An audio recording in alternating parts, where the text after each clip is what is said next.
From the high desert and the great American Southwest, I bid you all good evening, good morning, good afternoon, wherever you may be in the world's time zones, each and every one covered by this program, Coast to Coast AM. It is indeed my honor and privilege to be filling in for George Norrie this night. My name is Art Bell. It really is great to be here. In fact, really this will answer the first question that everybody has asked me since I've left. Yes, I miss radio. Of course I miss radio. How could I not miss radio? It's in my blood. And so I've decided to take the show back 5 nights a week. I'm just kidding. I could hear the heart stop out there. It's just great to be here. George is doing a wonderful job, and so I'm glad to be here. Just filling in for the evening, as it were. We'll have Graham Hancock in the next hour. He's a brilliant guy. Absolutely brilliant. Now, also in answer to literally thousands of emails, please go to coasttocoastam.com, see the photographs posted of myself, Aaron, Asia, all the ABs, the family photo, as it were, of the three of us was taken on a recent cruise to Alaska. That's right. You see, I've not been completely idle. I decided to take my wife, who is from an area very close to the equator, where the sun rises and sets at the same time virtually every day with the same heat and humidity, and rarely would you see an iceberg. Actually, never. No ice, no snow. And so I made it Alaska. We went to Glacier Bay, Juneau, Ketchikan, Sitka, all of that. And it was a blast. And if you could have seen the expression on my wife's face when she saw ice that was, well, I guess millions of years old, actually. That big, deep blue ice. It was all worth it. And it was a lot of fun. Went on Holland America Lines, and it was a blast. Now, our daughter, Asia, is now, as you will see on the website, and you better take a look because I think, those stay up for 24 hours, maybe. So take a look. She is 4 months old on Sunday, going to be 4 months old on Sunday. And, like a proud daddy, I could sit here and believe me, she's an amazing child. Now, I don't know that all babies are like this, but I'm telling you, folks, this baby, Asia, is just the happiest child. It's like somebody gave her a happy pill. She smiles and she laughs. She's laughing now all the time.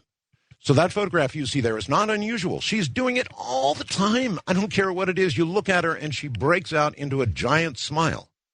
She wakes up in her crib and you go in there and, there's big smile, just like the one you see in the photograph there. She doesn't even cry. She's beginning to, exercise her throat. She has discovered her voice, but she doesn't cry. Rarely, if ever, does she cry. Although she's on the verge of talking. So she's way ahead of herself. So I could sit here and I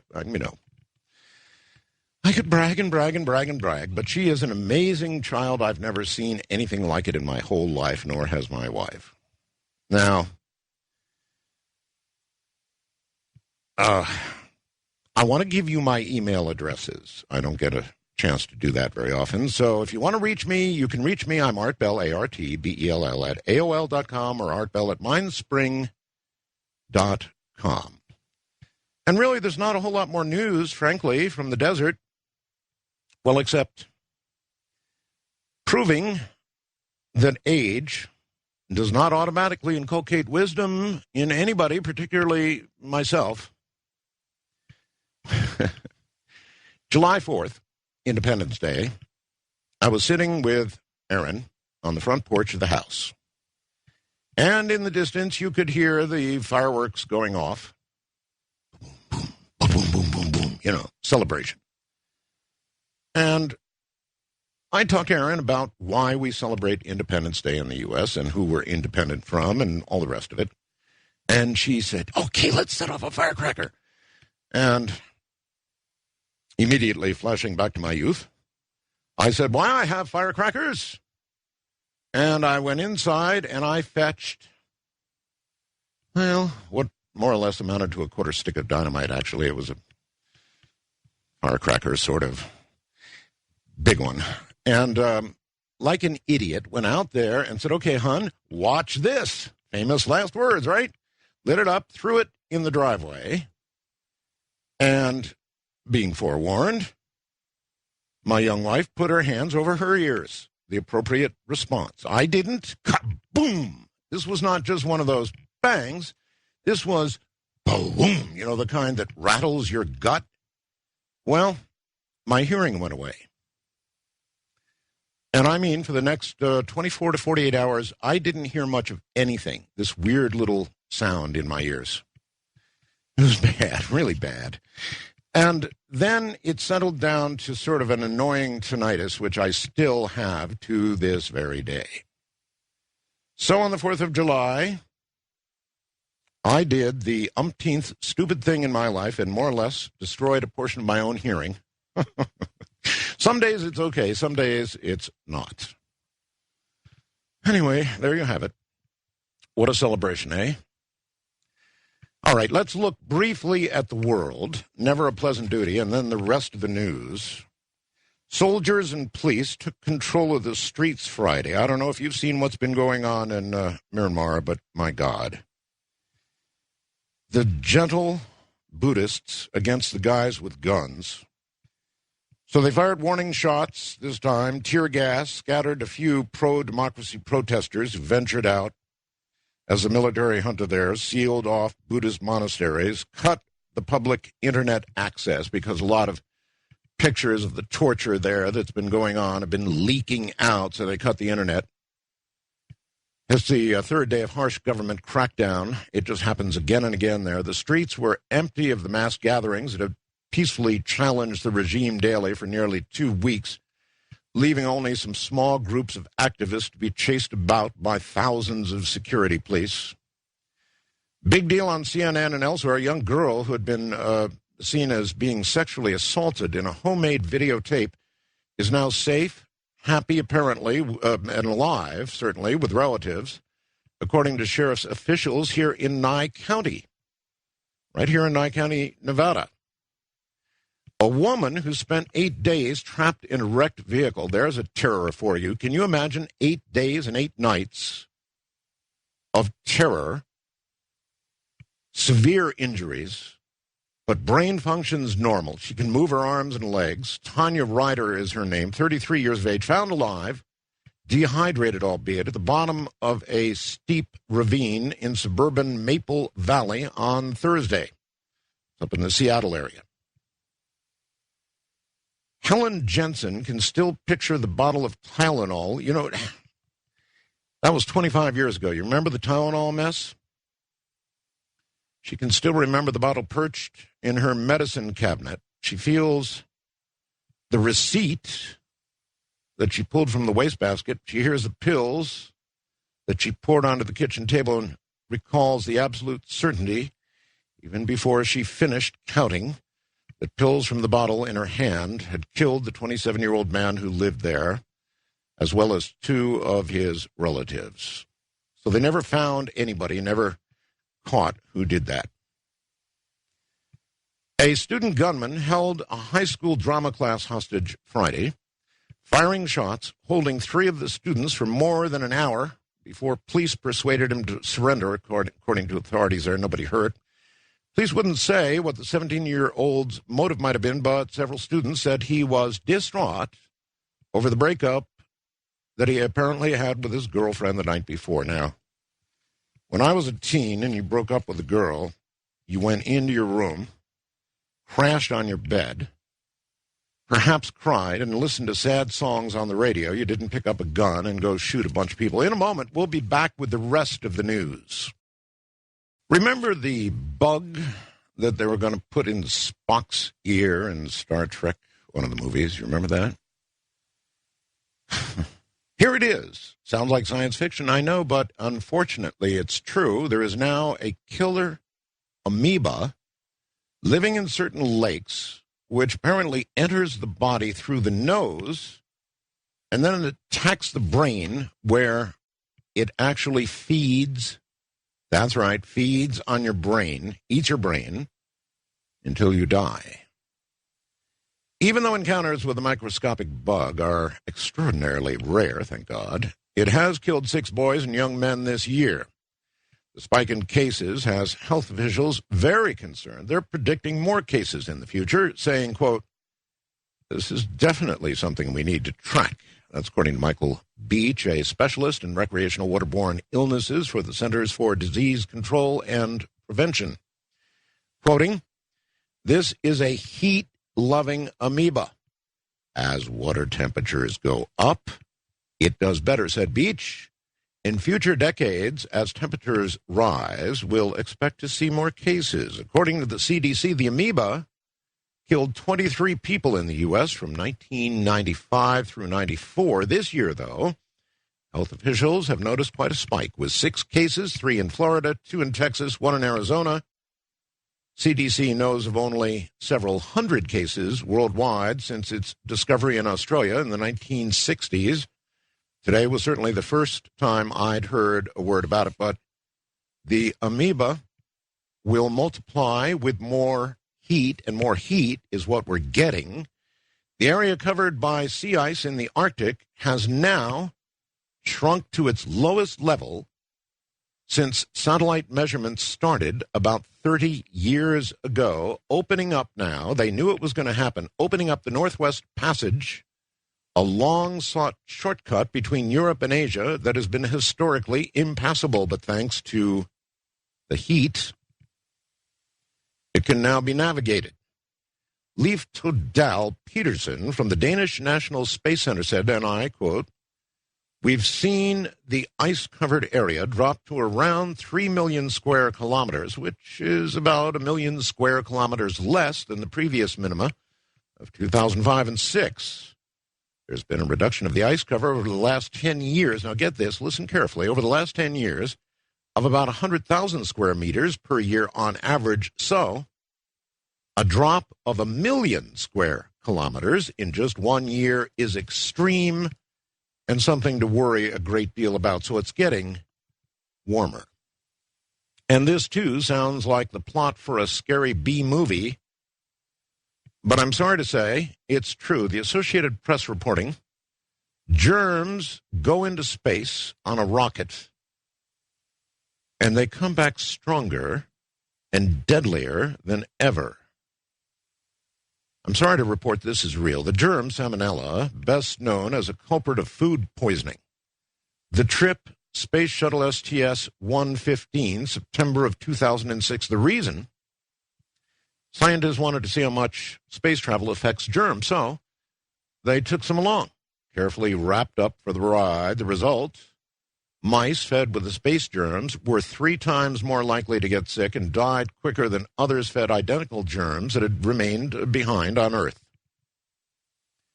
Wherever humans go, we all know, microbes go.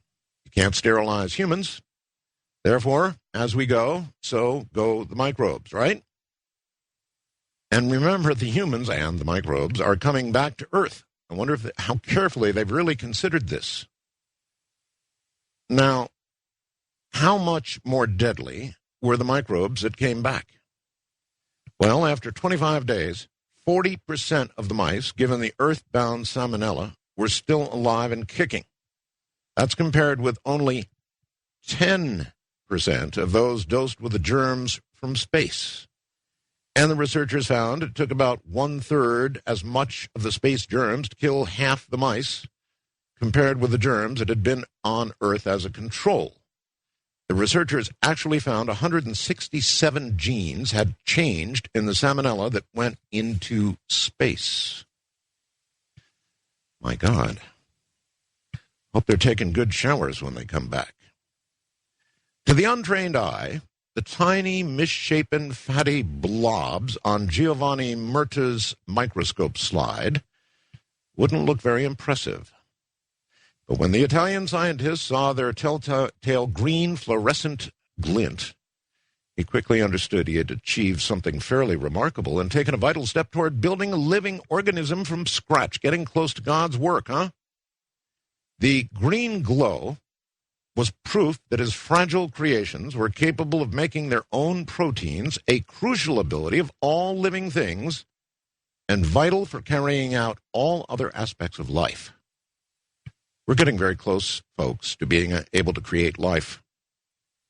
I wonder if we really want that responsibility. It's only a first step, though. The discovery will hasten efforts by scientists to build the world's first synthetic organism. It could also prove a significant development in the multi-billion-dollar battle to exploit the technology for manufacturing commercially valuable chemicals, like drugs, biofuels, or cleaning up pollution.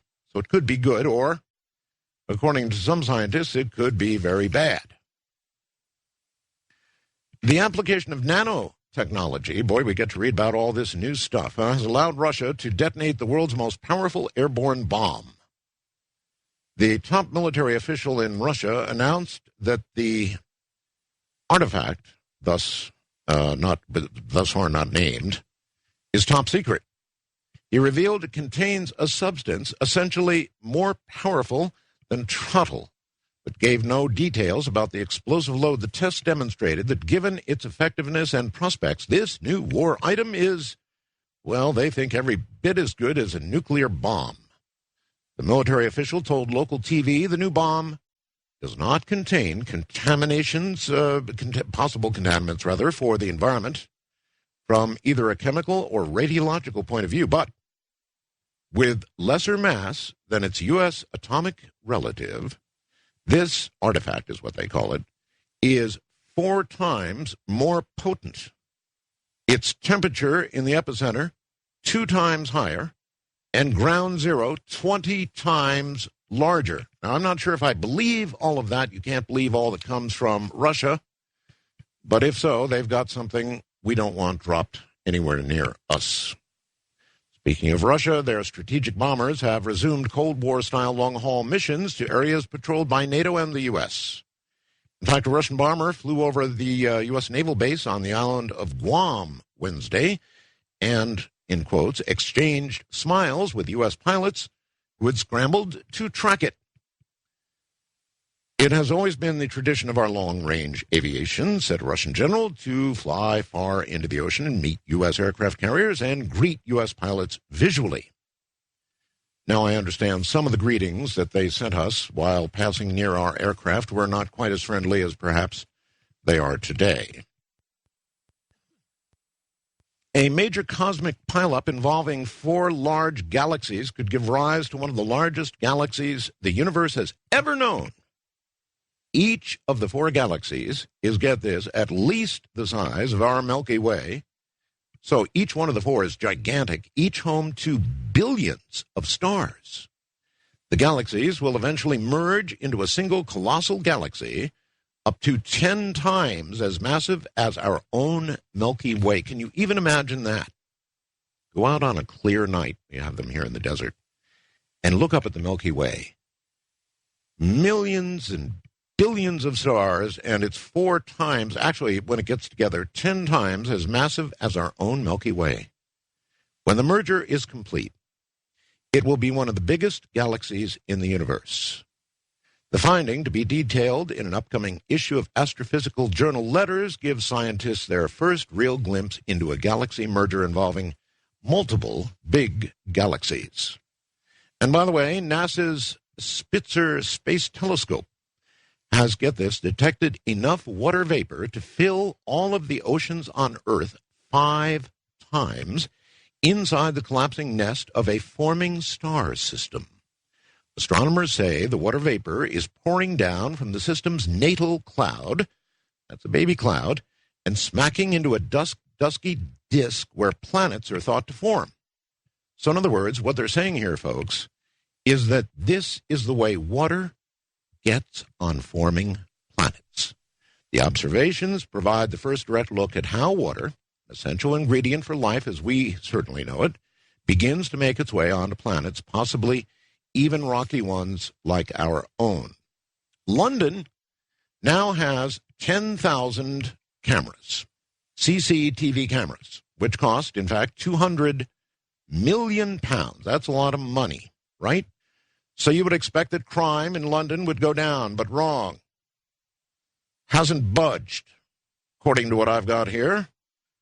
Crime, actually, in the areas where all the cameras are, has gone up. That's it. We'll be right back. Indeed, here I am, filling in this night for George Norrie, taking a well-deserved night off. Those are the numbers. What we're going to do when we get back in a moment is unscreened, open-line talk radio, coming right up. Well, all right, once again, just let me remind you, on the website, coasttocoastam.com right now, there are photographs of the three of us together, and also a couple of photographs I've taken. By the way, the one of Asia is only about 3 or 4 days ago at the most. I think 3 days ago. And the one of Aaron was taken, I don't know, within the week. We took a trip into Las Vegas, and there was this great big cactus. Ooh, it was a beauty. And so I stopped the car, which I should not have done, got out, took a picture of her in front of that cactus. That's quite something for a gal from the part of the world she's from. All right, let's do as we said we would. Unscreened open lines west of the Rockies. Good morning. You are upon the air. Hey, Art. How you doing? I'm going to have to begin this way. Turn your radio off, please. Okay. Good morning, Art. How you doing? I'm doing great, sir. Yeah, this is Danny, Sacramento, California. Yes, sir. Hey, I just wanted to tell you about something that happened to me when I was a little kid in East Texas. Okay. I guess I must have been about 7 or 8 years old. I guess it must have been about 53, 54, somewhere around there. And these little people, I don't know if they were aliens or whatever they were, but they came to our house. It was on, we lived out in the rural area on a ranch like in East Texas. And there were 2 of them. And I noticed the way that the people talk about them sometime on the air about how they move and everything. Well, no, wait. Did they just wander on your property, knock on the door, or walk through the wall? No. They knocked on the door, and I was there with my grandfather and my grandmother. Okay. And my grandfather opened the door. They came in. These things they hovered. They didn't walk, They hovered around like they were just off the floor a little bit. They moved by themselves like that. They had eyes large like horse eyes. So they were hovering in the air. Yeah.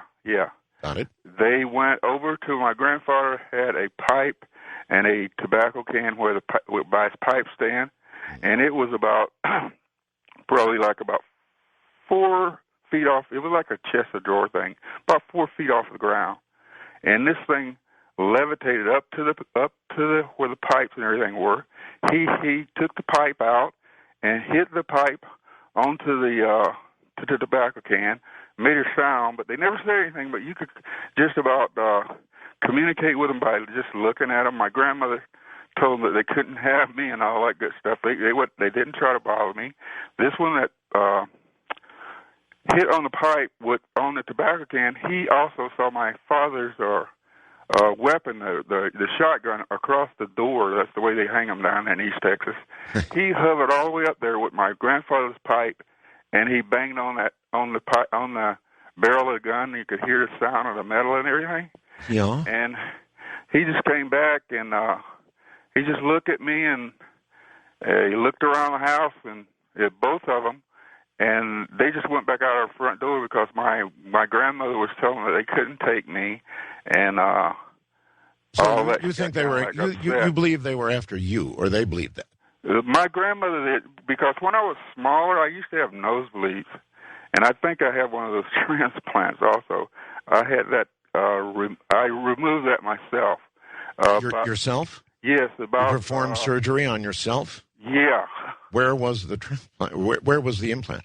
It was like about 6 inches above my knee to the inside of my thigh, like. And the little thing that I got out of there was it looked like I thought it was maybe a piece of a fish bone, but it looked like a piece of rice or something like that. It was, like white, like. and it looked like a grain of rice to me whenever I took it out. Well, listen, sir, I appreciate the story. I don't know what to make of it, nor stories like it. On coasttocoastam.com right now, there is a X-ray of a small implanted something or another in somebody. I was looking at that a little bit earlier, so you can't rule all this out. It's certainly a possibility. He actually removed it himself. Yikes. Wildcard line, you're on the air. Good morning. Hello, Art. Welcome back to the air. Well, thank you. It's great to be here. Hey, good to talk to you. I wanted to talk about the last show, well, the second to last show you did, which was spectacular, with the UFO affidavit. Mm-hmm. And it's just very interesting to me that when something like that comes out, the government has no comment on it at all. Because I followed it for a couple of days after, and I thought, an affidavit like this has to have some kind of reaction. Well, I would think the same thing. But the lack of reaction from the government is not a surprise. However, I'll agree with you, I guess, that a dying declaration carries a lot of weight. I mean, when somebody is, their last few moments on Earth, they're very unlikely to tell a lie. And the law recognizes that in terms of giving more weight to a dying declaration. Right. And the best part about it is I think that the lack of reaction basically proves it to be true. Well, okay, I don't know that I would go that far. A lack of reaction is almost universally what the government does with respect to any sort of UFO information, no matter how solid it might be, even when a craft lights up over Phoenix and thousands of people see it. They still manage to talk about flares and stuff like that. Wildcard line, you're on the air. Good morning.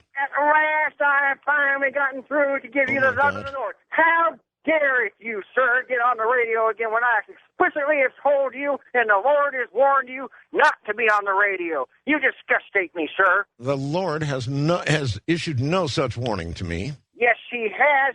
She? Who do you think he's talking through? Now he? Is it a he or she? Me. It's a he? Excuse me? The Lord's a man. Everyone knows that the Lord's a man. You said she. You really slipped up, buddy. You said she. I said he. Second time you said he. I would never say a she. We've got that when tape. He's a he, we all know that the Lord is a he. Yes, all right. He's a man. Now, listen, speaking of, I was right. I fulfilled the prophecy that the Soviet Union is still there. They've never gone away. They're trying to attack us. They're disgusting us. Mr. Bell? Yes, last we spoke, it's been quite a while. Your wife, you said, would be back with you shortly. Now, a great deal of time has passed. Has she run back? My wife. You are confusing the issue. She is my servant. She is a disciple of mine. I can't get into it because it's complicated. But first, what I need to do is I need to call and I need to... Is Edna back home or not? Edna's still on the highways of this nation. We're close to getting her back. Born to be wild, JC. Born to be wild. No. Listen, I also have to defend the honor of our Republican Senator Craig because he's been framed by the homosexual mafia to look like he's a homosexual, and we know he's not gay. We don't know much of anything except that he apparently signed a little piece of paper saying that he admitted in America and loves America, and the gay mafia framed him. That's really? What's happened. And now, you see, I had no idea where you were actually from. So he is your senator, as it were. Yes, and he's a good, godly man who's been set up by the gay mafia, by George Norrie and all of your underworld friends who are trying to tear down faith and values Americans that love America. That George is far too busy to do that sort of thing. I know he's busy being a criminal mastermind. Where is that no good tonight? He's probably relaxing and saying, drunk thank again. God Art got the call and I didn't. Excuse me? It's unimportant. I know it's an honor for you to speak with me again because I am administering God's love and the new commandments. Now listen, you keep bringing up Edna, and I want you to stop. Is that administering or ministering? Excuse me? You've got your radio on, don't you? You know that's a cardinal sin. Turn your radio off. Don't tell me what to do. I'm going to turn my radio down so I can hear you better. Now, Listen, Mr. Bell, we know that America is being pornographized and destructized by the food pornographers. Have you seen this Rachel Ray on TV everywhere she goes? Food pornographer. Smile. What? What kind of food do you consider to be pornographic, JC? Well, definitely I consider Italian food to be pornographic and Mexican food to be pornographic, because when people eat Mexican food, what happens is all those spices get your internals working and gets everything hot and bothered. That's why those... Do you really want to go after a food, JC? Why don't you go after lima beans? They're not God's work at all. Lima beans are just fine. All right, well, that's it for JC. Anybody who says lima beans are just fine is out of here. Wildcard Line, you're on the air. Good morning. Art Bell, it's a pleasure to speak with you. And with you, sir. Definitely somewhere down south, I would guess. Excuse me? I said calling from somewhere in the south, I would guess. Oh, yes, sir, Knoxville. Knoxville, okay. The reason I'm calling is earlier in the week, George made a report that Virgil Goode has made a proposal to block the North American Union. Now that Delegate Virgil Goode has proposed this, how can the rest of the politicians deny that it's going on? He wishes to block the North American Union? Yes. Earlier this week, George made a news report on, the first of the hour. He does the news of the day. Well, what do you think about the idea of a North American Union? Oh, I think it should not happen. I think that the United States should get out of the UN, and it should also get out of NAFTA. Well, how do you propose... I have a question for you. How do you propose that the United States, in fact, North America, compete with our Asian partners and our European partners who are closing ranks and becoming one economic reality? Now, that's an awful lot to try to compete with. Well, first of all, we need to impose sanctions upon China, who's using slave labor. Just like all of these recalls of lead paint coming out of China. Right. I hate to say it, but it serves these companies right. Corporate America, it serves them right for taking our jobs overseas just to make an extra dollar. Mm-hmm. I understand the complaint. I understand how you feel, but the reality is that the Europeans have their union. Asia certainly is a fertile ground for doing these sorts of things that require cheap labor.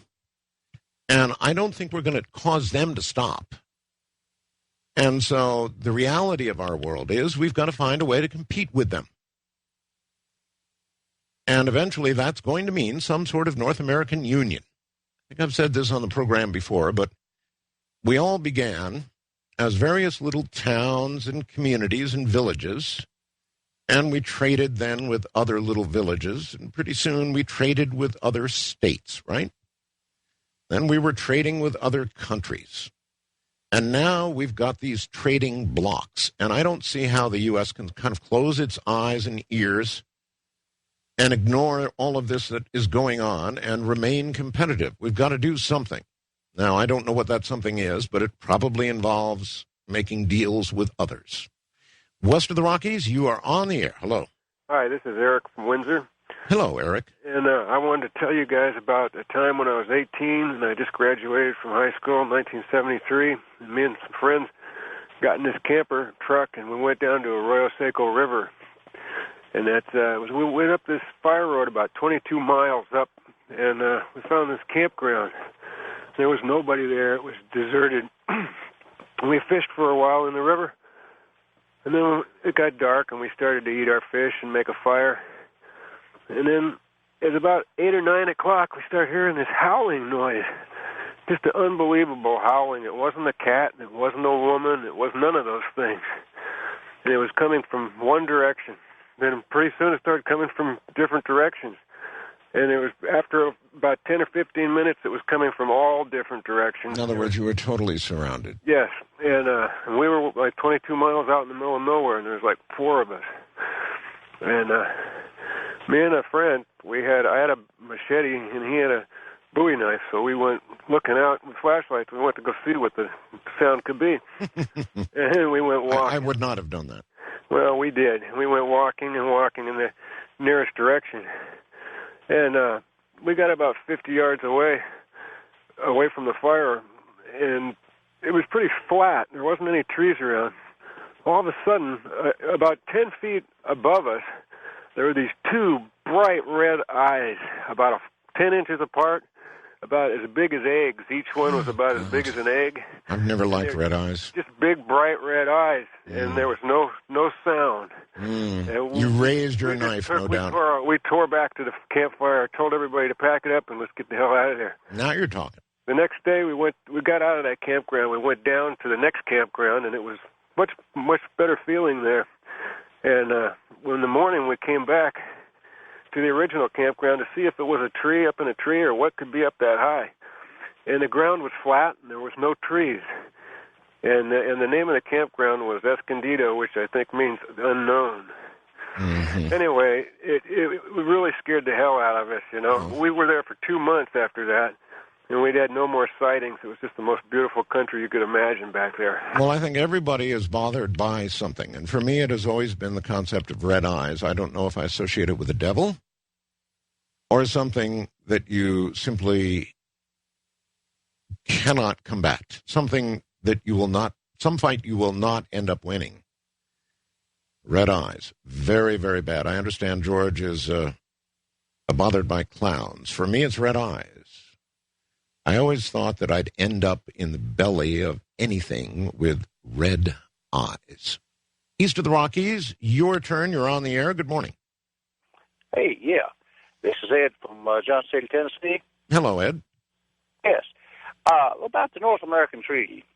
Mm-hmm. You know, we have enough trouble having the 50 states trying to get along, you know. And I could imagine having two other, you know, nations, and well, especially a third world type country to the south trying to, you know, get together with our type of government. Okay, but we need a place to have relatively cheap labor. In other words, we need a place to compete in a world where others are joining as blocks. So how do we compete if we don't do it? Oh, well, I'm not saying. I think we're very prestigious, and I don't really think we have to worry about that. I think if we bring somebody else in, I know we have cheap labor, but how about our own people? Everybody says American people are extremely lazy. I don't think so. No, you know, they're we not. have set this up. We have set it up. Wait. The American people are not lazy. The American people are some of the hardest working people in the world. The Europeans take like 5 weeks vacation. The American people, if you look into it, sir, are very hard working. Oh, yes, I understand that. Yeah, I'm on guard duty right now. There you well, go. Anyway, no, I don't really think it's a good idea. I mean, it's sort of. I think there's so many people against it. I mean, they should ask, you know, kind of like a referendum, ask the people of the United States whether we need it. I know in the future maybe we will, but I just don't think it's a really. Some of the European Union guys want to break apart, you know. Well, I am very, very pleased that the Senate voted down this insane idea of having Mexican trucks running across all 50 states. I thought that was a very poor idea. Oh, yes. I mean, besides taking jobs at a lower, you know, pay rate, I mean, they're dangerous. And, you know, it's just, well, I don't know. I'm just sort of biased being an American, but, oh, well, it's great talking to you, Art, and I'll hope to hear you on there again, okay? I'm sure that will occur. Thank you very much. I'll be here, of course, I anticipate being here for Ghost to Ghost AM, and then toward the end of the year for the yearly prediction programs. And, of course, we will dig out from the Bell Vault those predictions made last year, and we'll compare them with reality. I hope we had a pretty good year of predictions. And, you know, I'll be here from time to time filling in. This is what's going on tonight. I'm spending one night filling in for George Norrie, who, and I can tell you from experience, working 5 and sometimes 6 nights a week, every now and then, you need a psychological day off. Otherwise, you'll go nuttier than a fruitcake. From the high desert, I'm Art Bell. Yes, indeed, here I am. And by the way, some people thought I was back in the Philippines. I obviously am not. I'm here in the high desert. We no doubt will make a trip back to the Philippines sometime in the coming year and show off our little one. But until then, I'm right here. Graham Hancock, coming up. Graham Hancock has become recognized as an unconventional thinker who raises very legitimate questions about humanity's history and prehistory and offers an increasingly popular challenge to the entrenched views of orthodox scholars. Graduated from Durham University with first-class honors in sociology, went on then to pursue a career in quality journalism, writing for many of Britain's leading newspapers. Graham Hancock is presently on a lecture tour here in the U.S., yay, promoting the paperback publication of his controversial new book, They All Are Controversial, Supernatural, Meetings with the Ancient Teachers of Mankind. He'll be speaking at the, I believe it's Bodhi Tree Bookshop in Los Angeles. Is that correct? At about 3 p.m. on Saturday, 29 September, and at a number of other locations on the West and East Coasts. Details of Hancock's lecture venues can be found on the Talks, Workshops, and Events page of his website, which is www.grahamhancock.com. Graham, welcome back to Coast. Thank you, Art. It's lovely to be with you again. Great to hear your voice. I'm really looking forward to our conversation tonight. Well, you began the whole thing. Actually, all your books have been controversial, but Fingerprints of the Gods, of course, right? Yes, Fingerprints of the Gods was the book that plunged me into years of controversy. In fact, it still hasn't ended. I had no idea when I started researching and writing that book what a storm I was going to bring down upon my own head. It talks about a lost civilization, Graham, the last ice age and more. Now, as you review Fingerprints now, after all this time, do you stand with all of it, or would you modify something today? Of course, there are a few issues that I would modify, but the broad thesis of Fingerprints of the Gods, that there has been a lost civilization, that there's been a forgotten episode in human history, and that episode is somehow connected with the end of the last ice age about 12,500 years ago. I absolutely stand by that. I'm certain that this is the case, that we have indeed lost a whole civilization. I just think there's an enormous amount of evidence for this, and I think it takes almost a kind of willful blindness on the part of archaeologists to ignore it.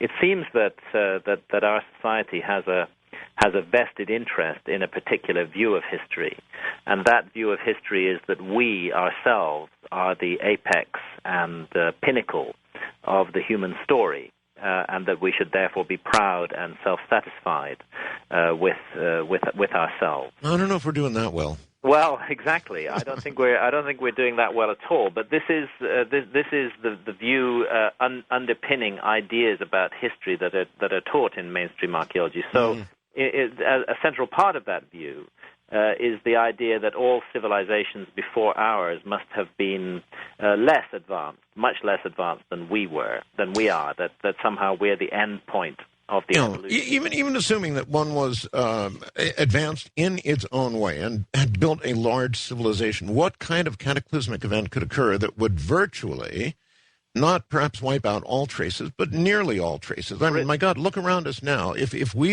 had a cataclysm in the world, one has to imagine that there would be artifacts that would be available for just millions and millions of years. Well, certainly, yes. Some of our non-biodegradable artifacts would definitely survive for a very long time.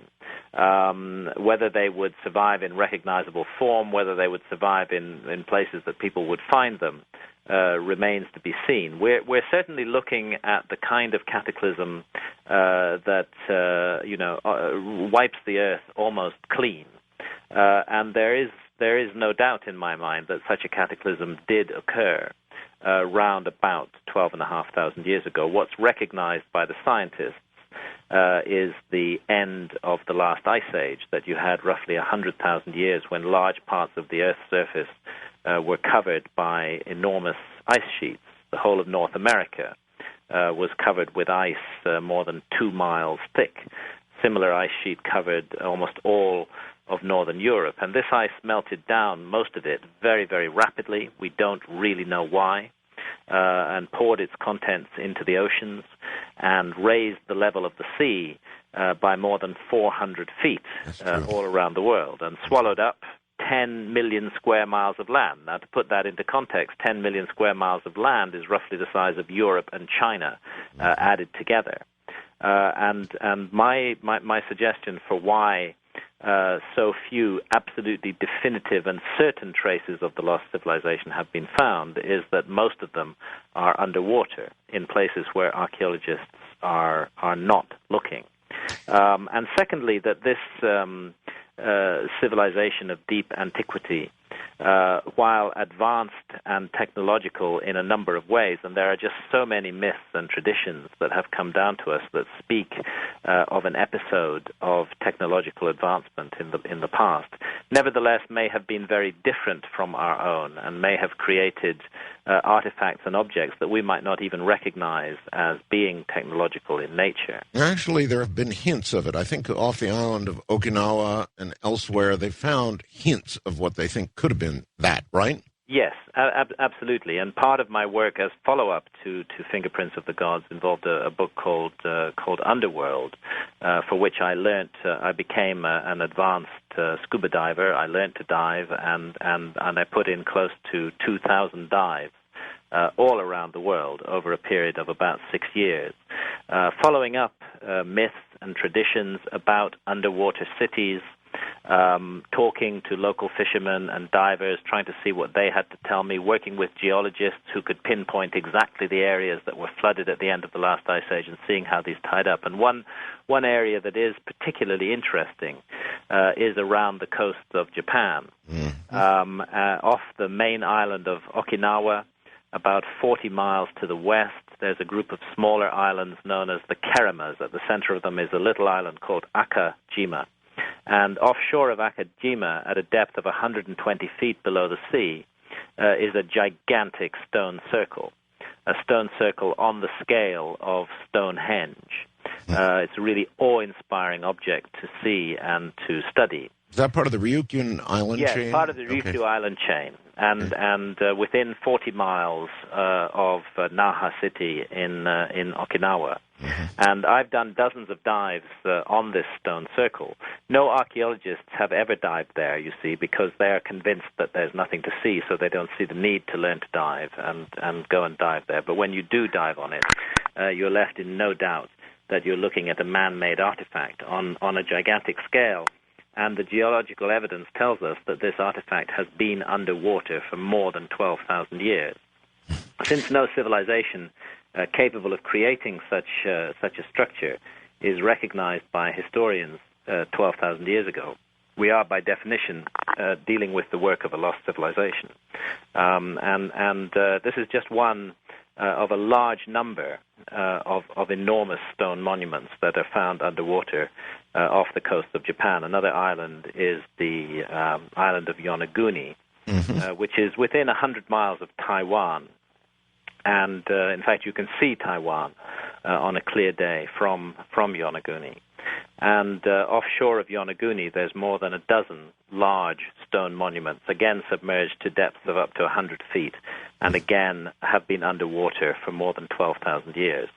And all of this adds up, in my mind, to compelling evidence for a forgotten part of the human story, something that simply has not been recorded at all in historical records, but something that is remembered in the myths and traditions that have come down to us from all around the world. There's virtually no part of the world today that doesn't preserve some kind of memory in its myths of a great civilization of antiquity that was capable of extraordinary feats. And you believe all this is a recurring cycle of destruction, yes? I think we have to be open to the possibility that it's a recurring cycle of destruction, because that's precisely what the ancient myths say, that there is some dark danger that visits the earth periodically over long periods of history. It may go away for thousands and thousands of years. It may be completely forgotten. It may be something that people never ever think about, but then, like a grim avenger, it comes back. It returns to strike us down again. And there seems to be some kind of cycle operating, which perhaps we don't fully understand. And I suppose the alarming prospect, and the one that should focus our minds and that we should consider seriously, is that this cyclical cataclysm spoken of in the ancient myths and in the traditions just might return in our own time.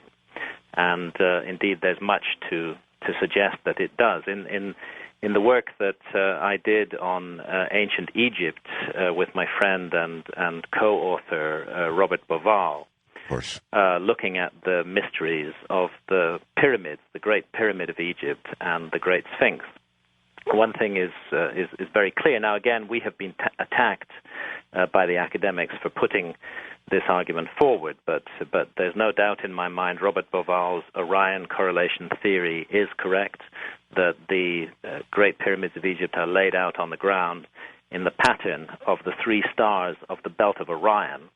And because the positions of the stars in the sky change very, very slowly down the ages, and because these changes can be simulated on computers, it's possible for us now to say exactly what period is represented by the pattern of the pyramids on the ground. And that pyramid is roughly 12.5 to 13,000 years ago. And at the same time, there are indications in the pyramids that point forward to the future, again using the stars. At that time, the constellation, 12,500 years ago, the constellation of Orion was at its lowest point above the horizon that it ever reaches in this great cycle of the heavens. And today, it's at its highest point that it ever reaches and is about to sink down again. And there's a clear link being drawn between that time, 12,500 years ago, and our own time today. And it seems to me to be talking to us, to be telling us something, to be saying that we should learn the lessons of history, that we should be aware that what struck our ancestors down may return to strike us again today. Okay, a couple of questions. One, you've probably had plenty of time to think about what could have triggered this cataclysm, and I'm sure you at least have guesses, right? Yes. Well, in fact, we can go a little bit further than guesses, because there's been some startling new information has come out, and this information actually has come out from mainstream academics, not from the historical alternative history fringe, as they like to call it. And this information concerns the collision of a gigantic comet with the Earth. And that collision, according to the latest evidence and information, took place 12,900 years ago, which is exactly the time frame in which all the evidence points that we lost a great civilization. This comet may have had a diameter of as much as 10 kilometers, 6 miles in diameter. That would do it. I've seen some specials on the subject, and it would engulf the world in flames. Virtually the entire world would burst into flame. The whole the gigantic firestorms would have swept the Earth. The entire climate of the Earth would have been changed overnight. We can understand why the ice sheets melted down so rapidly at that time and poured their contents into the seas. And really, the evidence for this comet striking the Earth is absolutely compelling. The Carolina Bays in the United States are very likely to have been created by fragments of this comet impacting with the continental United States. All right. Well, that absolutely makes sense, is certainly possible, but it also goes on to beg the question, well, if it did happen, and that comet did hit us, why should we expect another one to hit us? Well, very good question, and a very good point. And this is where you need to look at what happens to comets when they hit planets. And we had an excellent example from the comet Shoemaker-Levy, which hit Jupiter back in 1995. It broke up into 27 fragments, and those fragments hit Jupiter like gigantic machine gun bullets. Mm-hmm. And as it happened, Jupiter swept all of them up, and none of them were left. In fact, by the way, Art, we should all be very thankful for the existence of Jupiter, because orbiting out there in the distant reaches of the solar system, it catches most of the comets and incoming asteroids that might otherwise destroy the Earth. Thank God, because it's my understanding any one of them would have literally destroyed everything down to the bacteria on Earth. Absolutely. Would have sterilized the Earth. If we'd been hit by Shoemaker-Levy, it would have been the end. Absolute end of all life on this planet. We would have gone back to basic bacteria, and perhaps we would have had to have waited another 4 billion years before intelligent beings evolved again on this planet. Now, the issue I want to raise is that some of these gigantic objects do get through the guardianship of Jupiter and do come into the inner solar system and do strike planets in the inner solar system. And of course, this is pure speculation. But let's suppose that we are dealing with a comet that broke into multiple fragments, and some of those fragments hit the Earth 12,900 years ago, but the rest of those fragments continued in their orbit, and we're talking about a long-period comet here, not a comet that comes around every 100 or 150 years, but perhaps a comet that comes back around every 12,500 years. If that were the case, then we could indeed be facing the return of the remaining fragments of that comet that hit the Earth 12,500 years ago. Graham, if such remnants came back around, how much warning, knowing whatever we know right now about our ability to see these things coming our way, how much warning would Earth have? Possibly as little as 3 months. Possibly none at all, depending on the direction from which the comet approached. It's one of the eerie and worrying facts of the study of near-Earth asteroids and comets that we're constantly discovering new ones. Several of them have passed the Earth by extremely close, and were not ever seen by our astronomers until after they had passed us by. That's when we first noticed them. That's true. You see an article in the newspaper saying, Earth had a close call last Thursday. Yes. That kind of thing, yes. Exactly, that kind of thing. So it's very clear that this could happen again, and we might not be so fortunate. It might not be a close call. These objects might hit our planet. And that's why I think, because with a long-period comet, which last passed this way 12,500 years ago, we don't have any modern observations that allow us to plot the trajectory of that object. All we have are the memories and the traditions and perhaps the warnings that have been passed down to us by ancient civilizations. And there's no doubt in my mind, very clearly ringing out like a bell, is a warning coming down to us from the past. And do you think one of those warnings was issued by the Mayans? Yes, I do. I think the Mayan calendar is extremely interesting in this respect. And the Mayan calendar does, of course, contain a prophecy which could be interpreted as a prophecy, literally, of the end of the world in our time, certainly of the end of civilization as we know it, and very specific dates. And the date the Maya put on it, translated into our calendar, is the 21st of December, 2012, as of course is very widely known. I think many people in the world today are aware of this ancient warning and slightly spooked by it and rightly concerned by what it might mean. Now, it's not as simple as that. The Mayan calendar and the ideas that lie behind it are extremely complicated. All right, Graham, hold it right there. We're at a break point. When we get back, I'm going to ask how the Mayans might have known to pick that specific date, 21 December 2012. How did they know? We'll be right back. 21 is the day, December 21st, 2012. Can you imagine going out perhaps early in the morning on that date, looking up and seeing a large, fiery, tumbling thing headed straight at Earth? Can you imagine that? We'll ask why the Mayans picked that particular date in a moment. I've always baited myself about the end of the Mayan calendar, figuring a couple of Mayans were sitting around. One said to the other, I've had it with this calendar crap. That's it. And that's when they stopped. They just got sick of making calendars. I don't know. But here we have a date, 21 December 2012, which could be the end of all, perhaps. Why that date? On what do you believe they might have based that, Graham?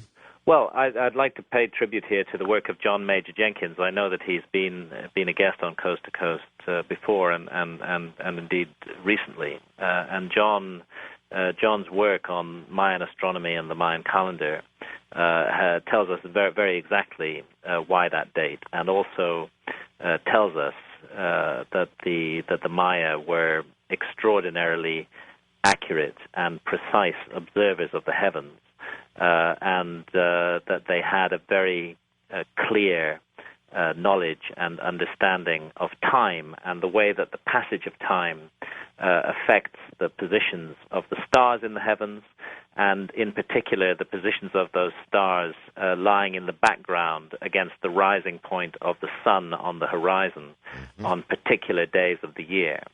And what happens on 21 December 2012, and in fact, really, as John Major Jenkins points out, we're looking more at a window here rather than a very specific and exact moment, a window of about 40 years. When were you to, but in the exact middle of which is 21 December 2012, like the crosshairs on a site.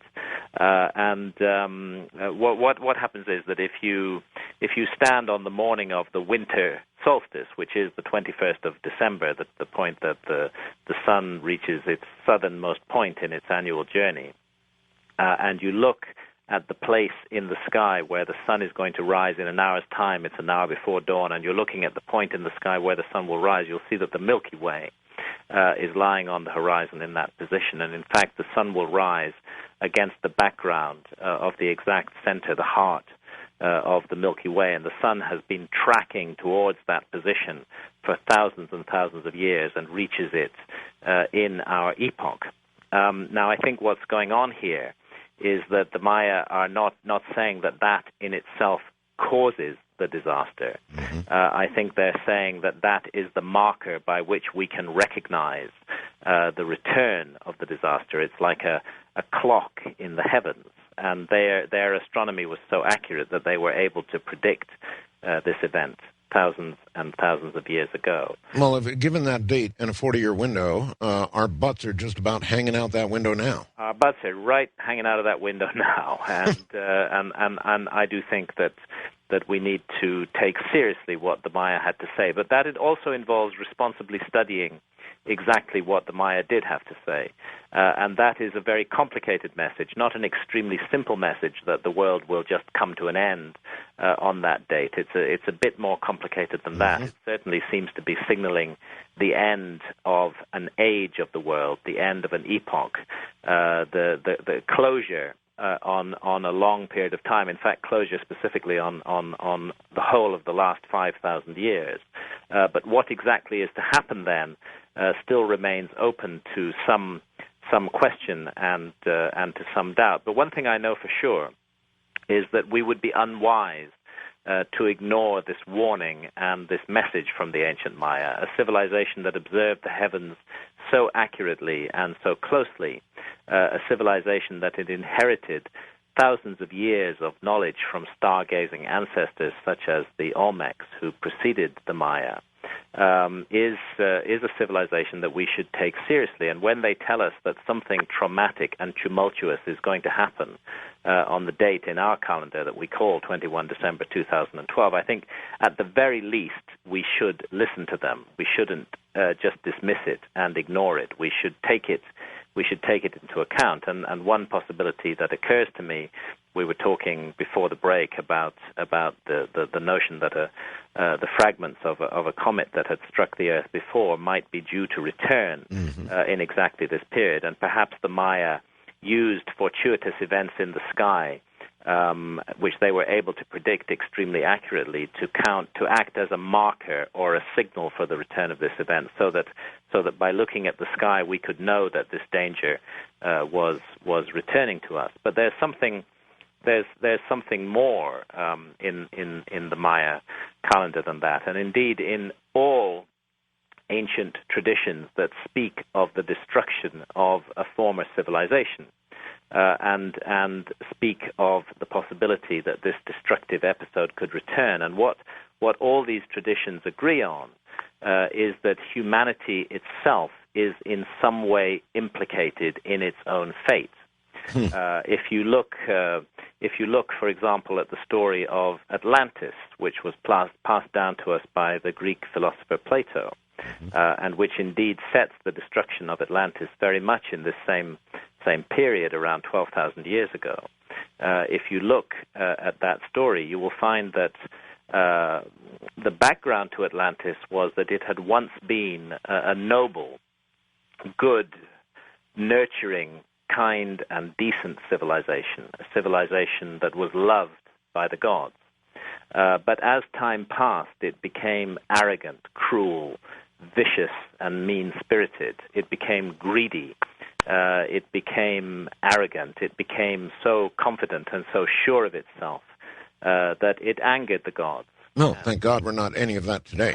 Well, exactly. Are you actually suggesting that if we stop being, I think it's gross, repugnant, arrogant, cruel, wasteful, and excessive, then perhaps we avoid prophecy and we set aside this physical event somehow? Well, I'm suggesting that the nature of life on Earth may be more mysterious than we realize it is, and that the intentions and actions of human beings may resonate outwards from us into the cosmos and may come back to us in ways that we might not like if our behavior is extremely negative. And I have to say, if there was ever a civilization that looks in mythological terms like a soon-to-be-lost civilization, then that civilization is ours. Because just like Atlantis, we have, if you like, lost the mandate of heaven. We have become arrogant. We have become entirely and intensely materialistic.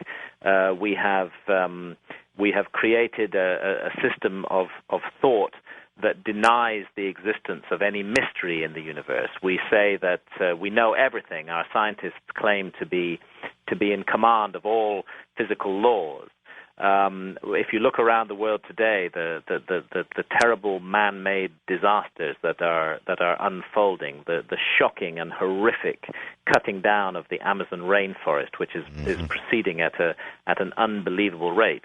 To me, this is not just an ecological or an economic disaster. This is at heart a spiritual disaster. And we know in our personal lives that if we think negative thoughts, if we allow ourselves to be overwhelmed with darkness and feel dark towards others around us, then that darkness will return to us. It will rebound on us without any doubt whatsoever.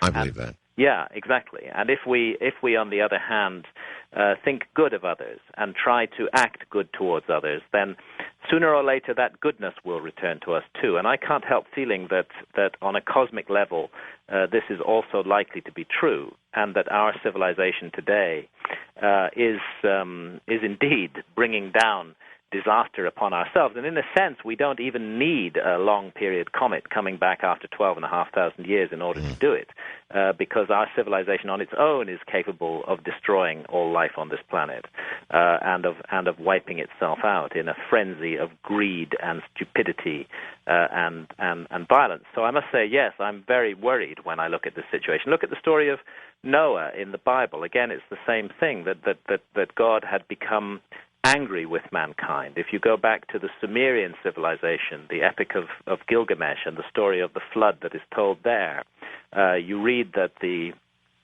gods had become infuriated by the behavior and, in fact, by the noise that mankind was making, and decided to shut us up and silence us and send a flood to wipe the earth clean and save only a few who survived in a great arc. So I actually do think that our behavior is a big part of the story, and that one need not feel helpless in the face of these events. It is possible for human beings to change their behavior, to stop being to stop behaving in a wrong way. And I think in our hearts, all of us know that our society has gone grievously and badly wrong.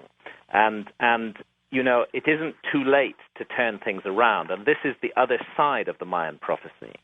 That inherent in the Mayan prophecy is a notion not only of the end of a world age, but also of the beginning of another one, of a kind of rebirth of consciousness. And in a way, that sun sitting in the heart, the womb of the Milky Way, can also be taken as a symbol of rebirth, that there may be hope in this prophecy as well as fear, that there may be light in this prophecy as well as darkness, that somehow, perhaps, if we can transform our own consciousness, then even if a disaster does afflict the earth, we will be better placed to deal with it in some way. So do you believe, Graham, do you believe it's possible, certainly at the fringes of science, there's beginning to be a recognition of the possible power of consciousness? Yes.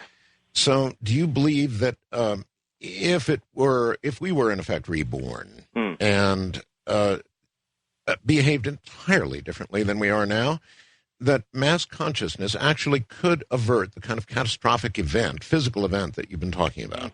Avert it, or at least make its consequences less damaging, and perhaps avert it entirely. Yes, I do believe that. There's so much wisdom has come down to us from antiquity that sees mankind not simply as a little local issue here on this planet, but really as the focus of a kind of cosmic struggle between the forces of light and the forces of darkness, and that the decisions and actions of mankind may rebound far beyond ourselves out into the cosmos, that we may in fact be the fulcrum on which the entire cosmos pivots. And while that may sound very self-aggrandizing, it is the message of the ancient text. It is, for example, the message of the Gnostic text, the Nag Hammadi library that comes down to us from Egypt, that was found in 1945, documents that were written more than 2,000 years ago, see us as the focus and fulcrum of a cosmic struggle. And I think, again, we need only look into our own lives in the small scale to see how this might work on a much larger scale. Do you suppose, Graham, that we might be alone in all that is out there and all we can see, all these stars and all these planets? That, after all, we haven't detected any signals. We've had no affirmed absolute visitations. Could we be actually alone? That's pretty egocentric, but yes, it is. I mean, of course, it's possible. I actually don't think we are alone. I think the universe is a gigantic cosmic and spiritual mystery. I think the universe has been created as a home for life. I think there is purpose and meaning in life, and I believe the universe is likely to be full of life. It's just that the distances are so great that these isolated pockets of life, separated by tens of millions of light years, may find it very difficult ever to come into contact with one another. And I think it's even more complicated than that. I think we live not in a one-dimensional universe where everything is expressed and understood on the physical plane, but in a multidimensional universe. So actually, we may be dealing with intelligent beings not only in other parts of this physical universe, but all around us. But all around us and interpenetrating us all the time, perhaps very close to us, perhaps right next to us, and yet inaccessible to our senses in some way. But I'm sure that the whole thing, across all the dimensions, including this dimension that we happen to inhabit and live in and know in, that it is a theater for experience and a theater for life and for spirit to express itself in. And this is why consciousness is so important, and why I think the scientists who believe that matter, that material things are all there is to reality, may be making such a huge mistake. It may be the case that our consciousness is not in fact an accident of our brain chemistry, just accidentally generated an epiphenomenon of the brain, as some scientists like to say. It may be that the brain and the body are vehicles for consciousness, that the true essence of consciousness is non-physical, non-material, but that as all the wisdom of the past and the religions of the world have said, that consciousness seeks to incarnate temporarily in physical form in order to learn certain lessons that can only be learned in that form. And this is why for the preservation, the long-term preservation of the experiment of life on this planet and perhaps throughout the universe, it is necessary to contemplate, to undertake, to move ourselves towards a transformation of consciousness, because we all do know in our hearts that, and in our guts, that things are going terribly wrong in the world today, and that the state of consciousness that our society particularly values, this alert, problem-solving state of consciousness, or alternatively the other state of consciousness that it values, which is drunken oblivion, that this is not enough, that the human creature has much greater potential than this in terms of consciousness. And our society seems almost to be locked in a conspiracy to shut down our minds, to send us all to sleep, to make sure that we never benefit from the incredible opportunity of being born in a human body. What else is 24-hour-a-day reality TV beaming at us from all directions but a mechanism for sending us to sleep and for stopping us from using our God-given minds? And the only way out of this is for us to take our destiny in our own hands and to seek a new direction. And I think it begins at the very small personal level by transforming our own lives and our own relationships with others. And if enough people do that, then I do believe that a transformation of consciousness for the good, for the better, is possible, and that we need not feel necessarily doomed. Our destiny may be much more in our own hands than we realize. I don't know. I watched Survivor China the other night. I have sinned. Your new book is called Supernatural, right? Yes, that's right. So obviously you've had a bit of change there's been a bit of change in your thinking. Yes, I would say more of an evolution in my thinking. I think I've been very lucky. I've been very fortunate over the last 2 decades or so to have been able to spend a great deal of my life traveling in remote and exciting and intriguing parts of the world, exploring ancient monuments such as the Great Pyramids of Egypt, the temples of Angkor in Cambodia, putting together the evidence to argue the case for a lost civilization of deep antiquity. And really, I published a whole series of books on this. I think Fingerprints of the Gods is probably the best known, but there was The Message of the Sphinx, there was The Mars Mystery, there was Heaven's Mirror, and latterly there was Underworld, the book that looked at underwater ruins all around the world. And I really felt with Underworld that I had come to the end of that particular personal journey, that I had assembled a body of data, that I had written a series of books, that I had put all the evidence that I could gather out there into the world before the public. I took a lot of flack, a lot of personal attacks from academics and their friends in the media. Oh, yes. Some of it was very damaging, some of it was very painful. I took physical risks, risked my own life. My wife Santa and I both risked our lives with Underworld, diving in currents that flow like a river underwater, having our diving gear ripped out of our mouths, surfacing and finding the boat not there. And finally, I got to the point where I felt I've done about as much of this as I can usefully do. And if I carry on, I'm either going to end up dead or I'm going to end up just boringly and endlessly repeating myself, which I don't want to do. All right, Graham, hold it right there. We're at a break point. His new book is in paperback, folks. It's called Supernatural. We'll be right back. If our fate is tied to our, stopping from being gross, repugnant, arrogant, cruel, wasteful, and excessive, then I suggest to you that on December 21st, 2012, or in that window, we're really going to rock on. Sorry for the poor analogy there, but that's kind of what I think. We're not exactly headed in the right direction. Science is only just now, as are many of you out there that listen to this program, beginning to toy around the edges of consciousness and what it means. We're going to have to get a lot further than that, or we rock on. We'll be right back.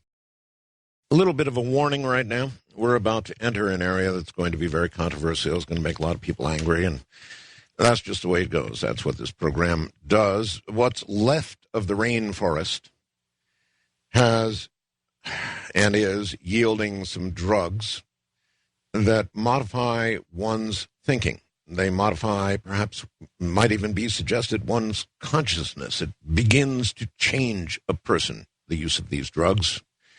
Drugs like DMT, we've talked about them on this program before. I believe that mind-altering drugs are made illegal in this country and other Western countries because they tend to change people's minds. They take people, it is suggested or believed, away from productivity. And in our economy, in our country, we want to be productive, don't we? And that's the basis, I believe, of these laws against these drugs. Now, it may not be widely known, or perhaps it is, but Graham has experimented rather extensively with a number of these drugs. Tell us about it, Graham. Yes, well, let me preface that remark by saying something, and you're right. I mean, what we're going to talk about now will anger a lot of people because, unfortunately, in our society, we have been conditioned by a kind of mind control program, a very sinister and a very dark mind control program. And part of this mind control program is the so-called war on drugs, so that most of us have grown up unable to think freely and independently about such issue. We hear the word drug, and we automatically assume that it's a bad thing. And if we're to say anything good about drugs, then immediately we arouse instinctive, instant anger from millions of our fellow citizens. Evil, yes. And what we have to understand is that this comes from an extremely clever and skillful program that has manipulated us into ways of thinking that may be contrary to our own interests, but beneficial to the interests of the powers that be, beneficial to the interests of those who control our lives, who tax us until we have hardly a penny left to spend, and who take our money and plow it into the creation of huge armed bureaucracies which exist to oppress us. I'd like to say at the outset, I do have very strong views on this issue, and I think it's outrageous in a supposedly free society after 2,000 years of progress towards so-called democracy that we live in a society today where we may not make the decision as adults privately in our own homes, doing no harm to others. We are not allowed to make the decision to explore our own consciousness through the use of ancient and sacred plants that have been used in shamanistic cultures for tens of thousands of years. If I am not sovereign over my own consciousness, then I am sovereign over nothing. And it's an absurd joke to talk about democracy and the wonders of democracy when I live in a society that will not allow me to explore my own mind using tools and techniques that have been used by mankind for tens of thousands of years. But that is the society that we live in today. And rather than being outraged and angry about this, we've been lulled into a sense of security, a false security. We've been told that our governments are acting in our interest to protect and preserve our health, when in fact what they're doing is infringing on the very essence of ourselves, upon our consciousness. I'm not here to advocate drugs. I know that many drugs are harmful and dangerous, but I am here to advocate adult personal responsibility. And unfortunately, we now live in a society where adults are not allowed to take responsibility for their own lives, where bureaucrats and social workers interfere with our lives in every way and tell us what we may or may not do, and even enter the inner sanctum of our own consciousness and tell us what we do there. And it's utterly disgusting to me that we live in a society that can throw, as I said earlier, 24-hour a day, completely meaningless and mindless television at us, which of course is affecting our consciousness in all sorts of negative ways, and that is okay, but that we may not experiment with ancient and sacred plants such as peyote, such as the ayahuasca brew from South America, such as iboga from Central Africa, which have been used in shamanistic ceremonies to explore the supernatural realm for tens of thousands of years. Something terrible has gone wrong with the society we live in, and our own money, our own tax dollars are being turned against us, funding huge armed bureaucracies that may enter our homes, that may deprive us of our property, that may put us in jail, not because we did any harm to anybody else, but simply because we chose to explore our own consciousness. And I think any right-thinking citizen, any free-thinking individual should be outraged and should shout with anger at what is happening to us today and about how this is being allowed to continue. All right, then straight out, you have experimented with these drugs rather extensively. I have. I found that I needed to do so in order to research and write my book, Supernatural. And having done so? Having done so, I can honestly say that it has changed my life, that it has transformed the direction of my life. Now, I'm not talking about heroin or cocaine. I've never taken cocaine in my life. I have no interest in doing so. I'm not going to put down anybody who does, but personally, that's not for me. I'm not interested in something that doesn't expand my consciousness, and I don't believe that cocaine does that. I'm not interested in addictive drugs. I don't want to become hooked and dependent on some substance. But what I'm interested in is certain plants that have been regarded as sacred, as teachers of mankind down the ages by shamans in tribal and hunter-gatherer societies. And amongst those plants, I'm most particularly interested in a brew, a drink that is prepared in the Amazon. We have archaeological evidence of the use of this brew. It's called ayahuasca. It means the vine of souls. Archaeological evidence of its use going back more than 3,000 years in the Amazon. It's probably much older than that. It's a combination of two different plants. One of them is a vine, the ayahuasca vine, and the other are the leaves of a bush, and the bush is called chacruna in the Amazon, and its botanical name is Psychotria viridis. And these leaves contain large quantities of the potent and, in this society, illegal hallucinogen called DMT, dimethyltryptamine. Now, the interesting thing about DMT, and again, I want to emphasize to your audience that none of these hallucinogenic substances are addictive in any way. It's impossible to become addicted to them. That DMT can be taken and effective in the human body by smoking it, or in fact by injecting it, and it produces a very short 12-minute journey into other realms. But it cannot be normally absorbed orally.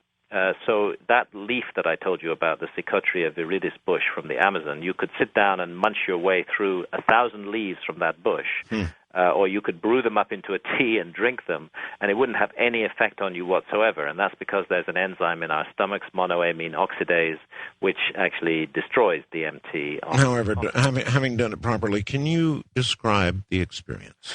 Yeah, well, I just wanted to add that the other ingredient, the vine, contains chemicals that switch off that enzyme in our stomach, and part of the mystery is how the shamans of the Amazon, out of 150,000 different species of plants and trees, ever managed to find these two plants that put together will give us a 4-hour journey into supernatural realms, and that is what the experience of ayahuasca is. An extraordinary storm of visions is unleashed behind your eyes. You find yourself leaving this world behind and moving on a journey into a seamlessly convincing parallel universe, a universe that is inhabited by intelligent beings. And indeed, one being in particular, who almost everybody who drinks ayahuasca, it doesn't matter where they come from. They might come from a great city in the West. They might come from the Amazon jungle. They will meet this being. She is always recognized as a female spirit. And she is the spirit of ayahuasca itself. And very frequently, most frequently of all, she takes the form of a gigantic snake, a serpent. Sometimes she takes the form of a human form as a beautiful woman. Sometimes of a mass of serpents. She conveys messages to you, messages of deep concern with the environment, messages of the fragility of the planet on which we live, of the fragility of the human adventure on this planet. Everybody who drinks ayahuasca will meet this being and sense that we are dealing with a loving entity here which holds the planet in her coils and exists to protect and preserve this planet, but at the same time has the time to pay attention to individual human lives, to enter into contact with individuals, to teach them. Professor Benny Shannon, he's the professor of psychology at the Hebrew University in Jerusalem. Benny has drunk ayahuasca more than 300 times. That's a lot more than I've drunk it. I've drunk it 25 times. He's compiled the experiences of hundreds of people around the world who have drunk ayahuasca, and all of them speak of it as a teacher. It's like entering a school where you start to learn lessons that will transform your life. You examine your own behavior, the minutiae of your own behavior, how you act towards other people, how you may sometimes be cruel or unkind or thoughtless towards others. You're shown the truth about yourself in a very clear way. And you're given the opportunity to change yourself. And if you don't change yourself, the next time you drink ayahuasca, you will be shown those truths again, very clearly and very painfully. And this has happened to me again and again in my ayahuasca experiences. And I like to think, although it's a difficult process to change a lifetime of bad habits, that ayahuasca has set me on a journey to improve myself, to make me a better person, to make me more loving and caring towards my fellow human beings, and which has greatly heightened my sense of the environment, of what is happening to the earth today, of the horror that is being unleashed in the Amazon. It's made me care about these things in ways that I never did before. And most important of all, it's absolutely convinced me that our consciousness is not simply an artifact of our brains, generated accidentally by our brains as we go about our material business, that our consciousness is immortal, that we lived before we came into this life, that we will continue to live after we die in these physical bodies, that there are realms beyond our own, dimensions beyond our own, that they're all around us all the time, so close to us that they interpenetrate us, and yet normally we don't access them, we don't see them, and that's because of our state of consciousness. Graham, let me just stop you and say that the commonality of this experience that you've described truly is leaving me speechless. Yeah. That commonality is just, it's impossible, or it's real. Well, it's real. This is the thing. Generally speaking, because we're wedded to the materialist paradigm in this society, we're convinced that there is only material reality and that there is nothing else beyond that. If large numbers of human beings all see the same things, then we tend to, in the material world, then we tend to agree that those things are real. But our society and our scientists tell us that so-called hallucinations, so-called visions, are not real, that these are just figments of our imagination, the result of disturbed brain chemistry, that we're sort of cooking up this imagery in our own mind. Now, if the conventional theories of hallucinations were correct, then everybody would see different things in altered states of consciousness. They would not see the same things, but astonishingly and stunningly, it doesn't matter where you come from, what your cultural background is, what your personal biography is. Doesn't matter if you come from the jungle or from the city, you are going to see the same things in ayahuasca visions, and you are going to encounter the same intelligent beings with the same messages for mankind. And yet our scientists, of course, themselves, they've never drunk ayahuasca, they've never had any experience of these kind of visions, and yet they are arrogant enough to say that those of us who have these visions and those experiences are simply deluded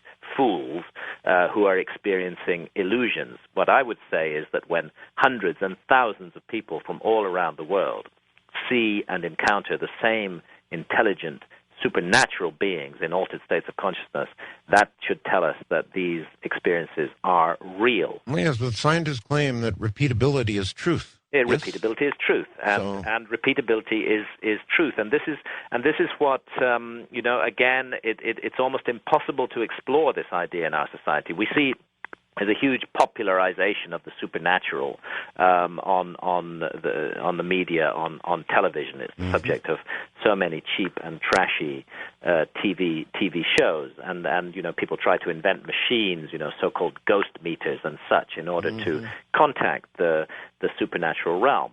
But I think that they will never succeed in doing so by those techniques. That contact with the supernatural is a matter of our state of consciousness. And when we are in the alert, problem-solving mode of consciousness, which I think probably represents only about 1% of the potential of our consciousness, but that is the mode that our society wants us to focus our entire energies upon, we are never going to contact these other realms and beings. If we wish to do so, we must alter our state of consciousness. And this is why these ancient and sacred plants, the plant hallucinogens, may in fact turn out to be the single most effective method for repeatedly and almost in a scientific manner exploring that realm of experience that we call the paranormal and the supernatural, that you can, in a targeted way, enter and return from these other realms again and again and again and pursue your inquiries and contacts and discussions with the beings that live in them. Yes, but do you understand how our society, presently constructed, must regard such an experience and a resulting change in attitudes as its enemy? Well, the powers that be in our society must regard it as its enemy. Yes. And those powers that be include the organized religions, of course. They are part of the network of control that keeps us suppressed, that prevents us from realizing our true potential. We don't need organized religions if we as individuals can contact the supernatural realms directly. We do not need the rabbis and the priests and the mullahs to stand as intermediaries between us and the supernatural realm. We can reach those realms by ourselves, as shamans in tribal and hunter-gatherers still consistently do to this day in the Amazon, in the South Africa, for example. We also can do that. We all have this potential as human beings. It is our birthright, and certain plants have co-evolved with us over millions of years to allow us to exercise that birthright. And yet it is seen as a threat by the organized religions. It's seen as a threat by the politicians who are supposed to be our servants, but who arrogantly presume to be our rulers and masters. They wish to tell us what to think, what we are allowed to think, what we may and may not do with our consciousness. And naturally, they are very threatened and fearful at the prospect of individuals taking control of their own lives, taking control of their own destiny, taking control of their own consciousness, taking responsibility for themselves. The state does not wish us to take responsibility for ourselves. It wants to pretend that bureaucratic officials are the only ones who may be responsible for us, that somehow, even though we are adults, we are children who cannot make decisions for ourselves about what we do or do not do with our own bodies and minds. And so it's very threatening for the controlling mentalities who naturally gravitate towards government and positions of power. It's very threatening to them to see individuals taking control of their own consciousness and their own lives. And so a whole forest of laws and rules has been erected to prevent us from doing that. A whole fearful industry of indoctrination has been set into motion. Huge lies are told to us about this matter so that we become afraid and terrified and confused, when it's always possible for us to think clearly and to act responsibly as adults without the state telling us what to do. Though mainstream science is not doing a lot in investigating this path, there is some science that's looking at it, and in a moment we will. Good morning, everybody.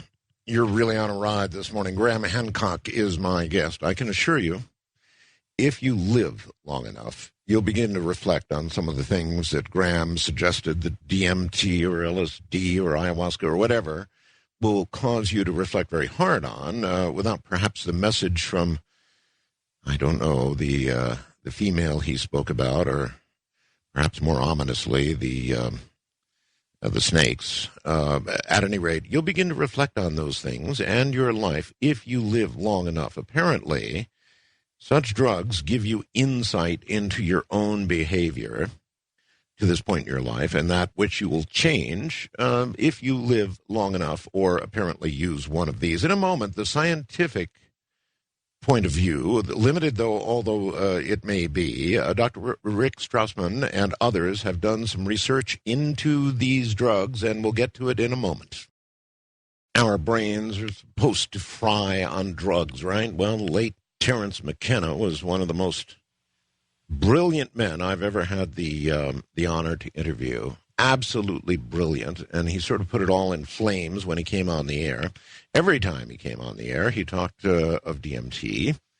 He exhibited brilliance above and beyond just about anything we've ever heard on the air. Graham, I wonder if you knew him. Sadly, for me, no. I never did know Terence, the late, great Terence McKenna. I never did know him personally. I realized that our work crossed each other at a number of points, intersected at a number of points. I'm a huge admirer of Terence's. I do talk about him in my book, Supernatural. I think he was an extraordinary human being, a real gift from the universe to this planet, a great teacher, a great communicator, a fearless free thinker, who truly set out to explore the limits and the potential and the possibility of this mysterious thing that we call our consciousness, which science does not understand. And for the most part, Graham, what is Dr. Strassman doing? Well, Rick Strassman is a psychiatrist at the University of New Mexico. He's a personal friend of mine. And he was granted the first license by the federal government in the United States for more than 20 years to conduct research with human volunteers using a powerful hallucinogenic drug. And the drug that Rick Strassman administered to his volunteers was dimethyltryptamine, DMT, which is, as I mentioned earlier, the active ingredient of ayahuasca. And Rick worked with his volunteers over a period of nearly a decade during the 1990s, giving them dimethyltryptamine by injection. And I've taken DMT in pure form, of course, as well as in the ayahuasca brew. And whereas in the case of ayahuasca, you are dealing with a journey that can last up to 4 hours, in the case of pure DMT, as Rick administered to his volunteers, you're dealing with a journey that might last 20 minutes at the outset, at the most, and frequently even less than that, 12 or 15 minutes. And it's like mounting yourself on the nose cone of a space rocket and being fired off into not the universe, but into a parallel realm, into another world that is unique and extraordinary in its strangeness. You mentioned time. Is there on the part of the experiencer, is there a sense of time? Does one know that he's been on a 12 to 20-minute trip versus 4 hours? The only sense of time is this, that when you go into the DMT experience, which sometimes can be extremely disorienting and terrifying, the one thing that certainly I find reassuring is the knowledge that I will be out of there again relatively soon. That it's not going to go on for hours and hours and hours, but actually when you're in the experience itself, you are removed from this time frame. Removed from it completely. Interestingly enough, the Mexican shaman Maria Sabina, back in the 50s, who used to work with psilocybin mushrooms, called these realms that you go into the world where everything is known. And in this world where everything is known, you're outside the frame of material time. It's technically possible for you to encounter people from the past or from the future in this realm, and certainly I've had the sense of that with ayahuasca and with DMT. But it is in the back of your mind, because you do never lose completely that still small voice of your own reason. it is in the back of your mind reassuring to know that you won't be there forever, that you will come out of it and come back to this realm in which you were born and brought up and where you feel grounded and sure and secure. But the DMT worlds, and I think there's more than one of them, are astonishingly, eerily strange. There's something oddly technological about them. When I took DMT, and this accords very much with the experiences reported by Rick Strassman's volunteers and, of course, by Terence, I found myself in a strangely technological world, a room with no clear walls, and yet a sense of glass or crystal planes surrounding the room. A room in which small, intelligent beings moved around at high speed. A sense that I was downloading a huge amount of information, a vast quantity of information just pouring into my mind at an unbelievable speed, so much that it was overwhelming, that I couldn't understand it, that I couldn't read it, that the sense that it might take me a lifetime to process it, and the sense of contact with alien entities, with entities that are not of this world, not of this planet. I was just about to say that. It's sounding an awful lot like that. Yeah. A real sense of contact with beings that are not of this world, and the sense of an information transfer and information flow. And this was one of the curious discoveries. I use the word alien quite deliberately. This was one of the curious discoveries that Rick Strassman made during his research, that very large numbers of his volunteers, although we know that they were not physically abducted, because they were, in fact, lying in front of Dr. Strassman on a hospital bed in the University of New Mexico. Very large numbers of them reported experiences that were virtually identical with the alien abduction experience that has been reported so extensively over the last few decades. To cut a long story short, Rick is suggesting that people who have the alien abduction experience, and I just need to preface this by saying that, by the way, all of us have DMT in our own bodies. DMT is produced naturally in the human body. It's produced in the pineal gland. And Rick was suggesting that those who've had the alien abduction experience are people who spontaneously overproduce DMT. And put themselves into an intensely altered state of consciousness, which then allows them access to these other realms and beings. Rick is very clear to stress that he is not saying that the experience is caused by or manufactured by or produced by the drug, but rather that the drug allows the experience into the mind, allows us access to the experience, makes the experience possible.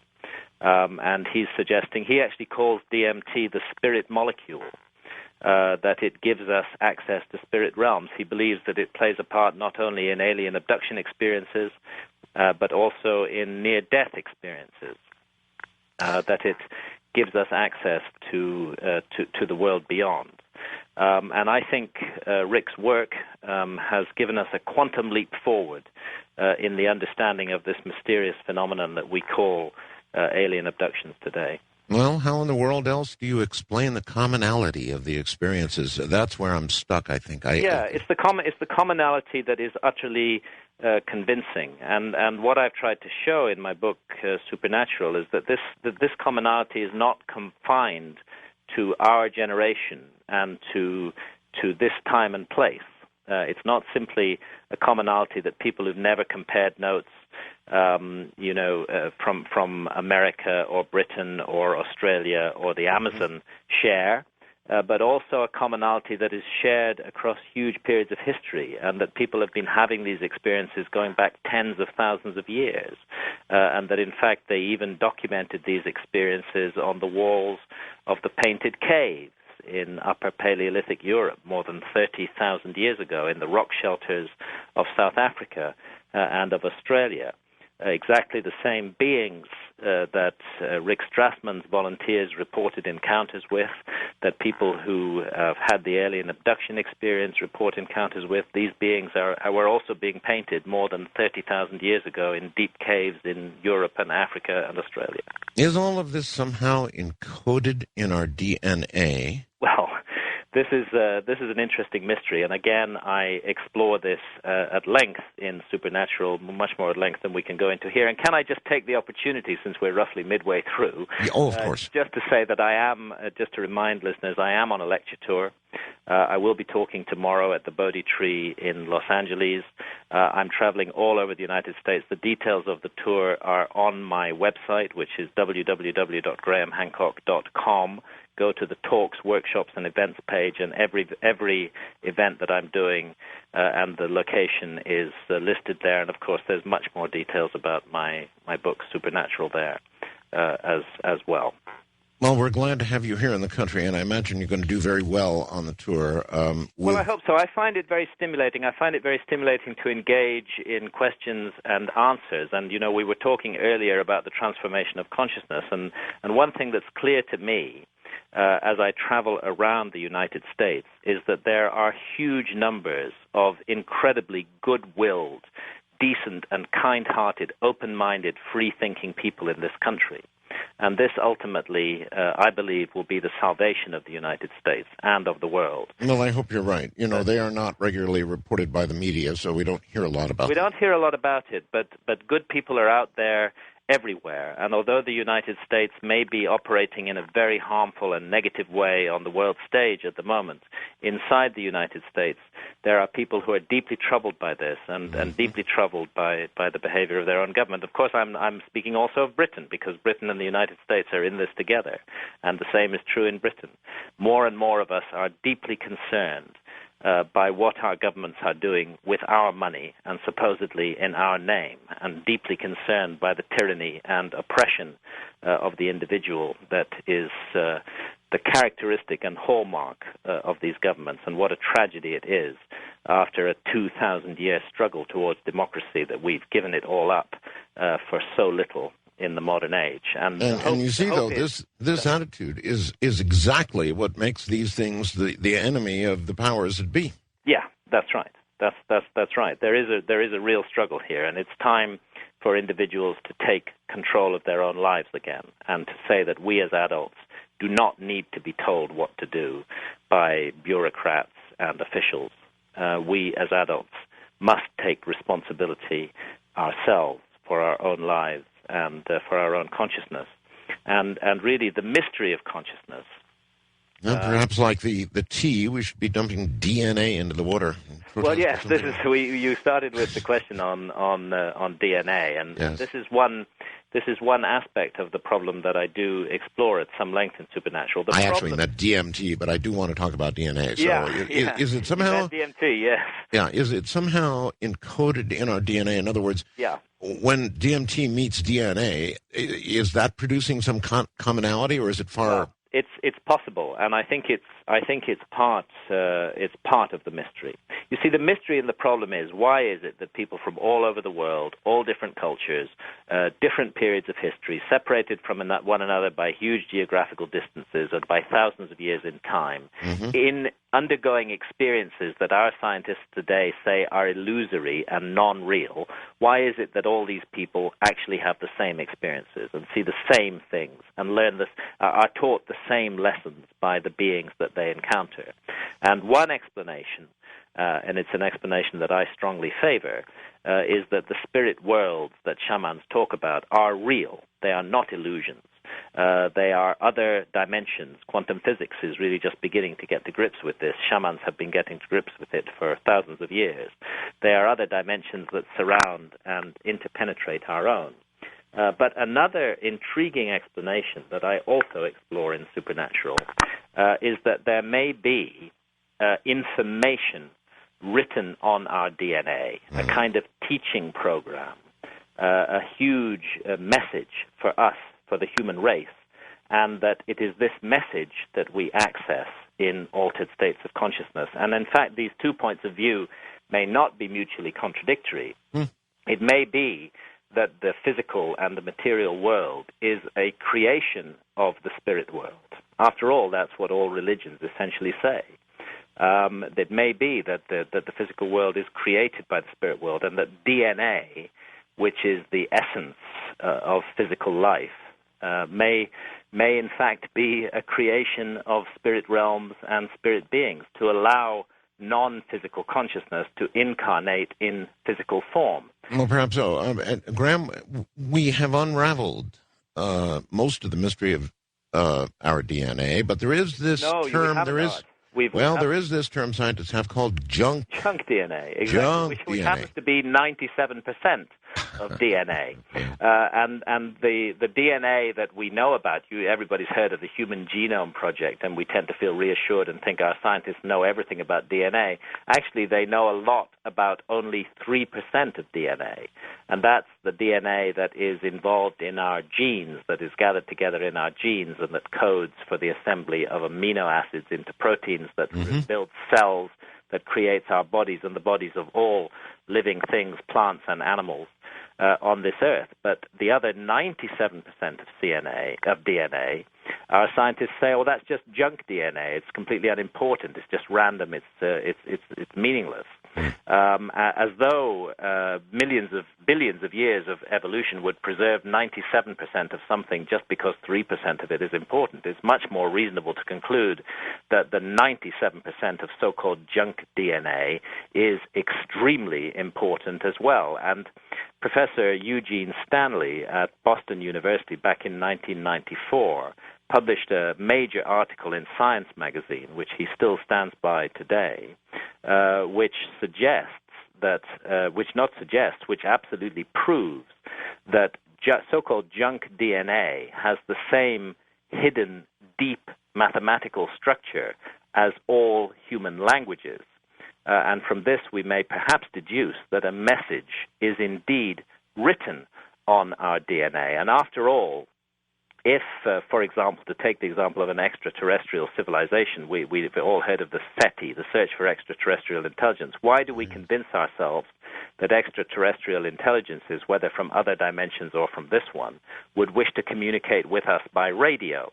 There might be much more effective ways for them to communicate with us. After all, if an alien civilization had been broadcasting a radio message out into the universe for the last 100 million years and had switched that message off in 1890 in our calendar, then none of us would ever have heard it because we didn't develop radio until after 1890.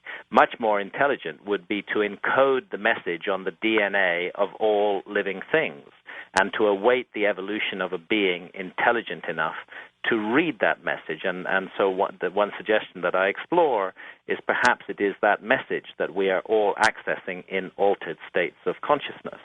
Perhaps we are accessing a teaching program that gets switched on at a certain stage in evolution, and perhaps that stage is now. So that commonality could be the contact we've been looking for externally. Exactly. It could be the contact we've been looking for externally, and it's been inside us all the time. And in order to access it, we must enter an altered state of consciousness. And that would then explain why everybody has these astonishingly universal experiences in altered states of consciousness.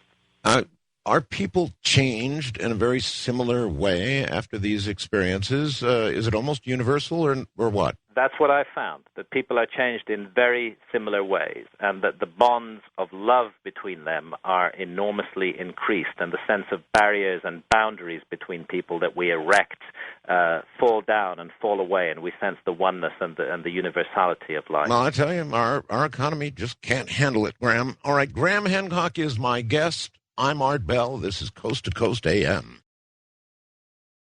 No point in fearing what we cannot control, right? Or can we? I guess that's what it's about tonight, whether or not we can control, ultimately, the destiny of the human race.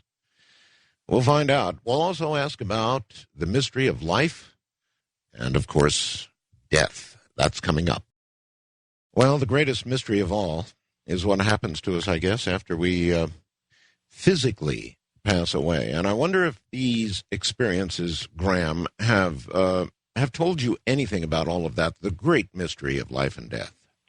Oh yes, certainly. The work that I've done with ayahuasca in the Amazon, with ibogaine from Africa, has touched very often on that matter.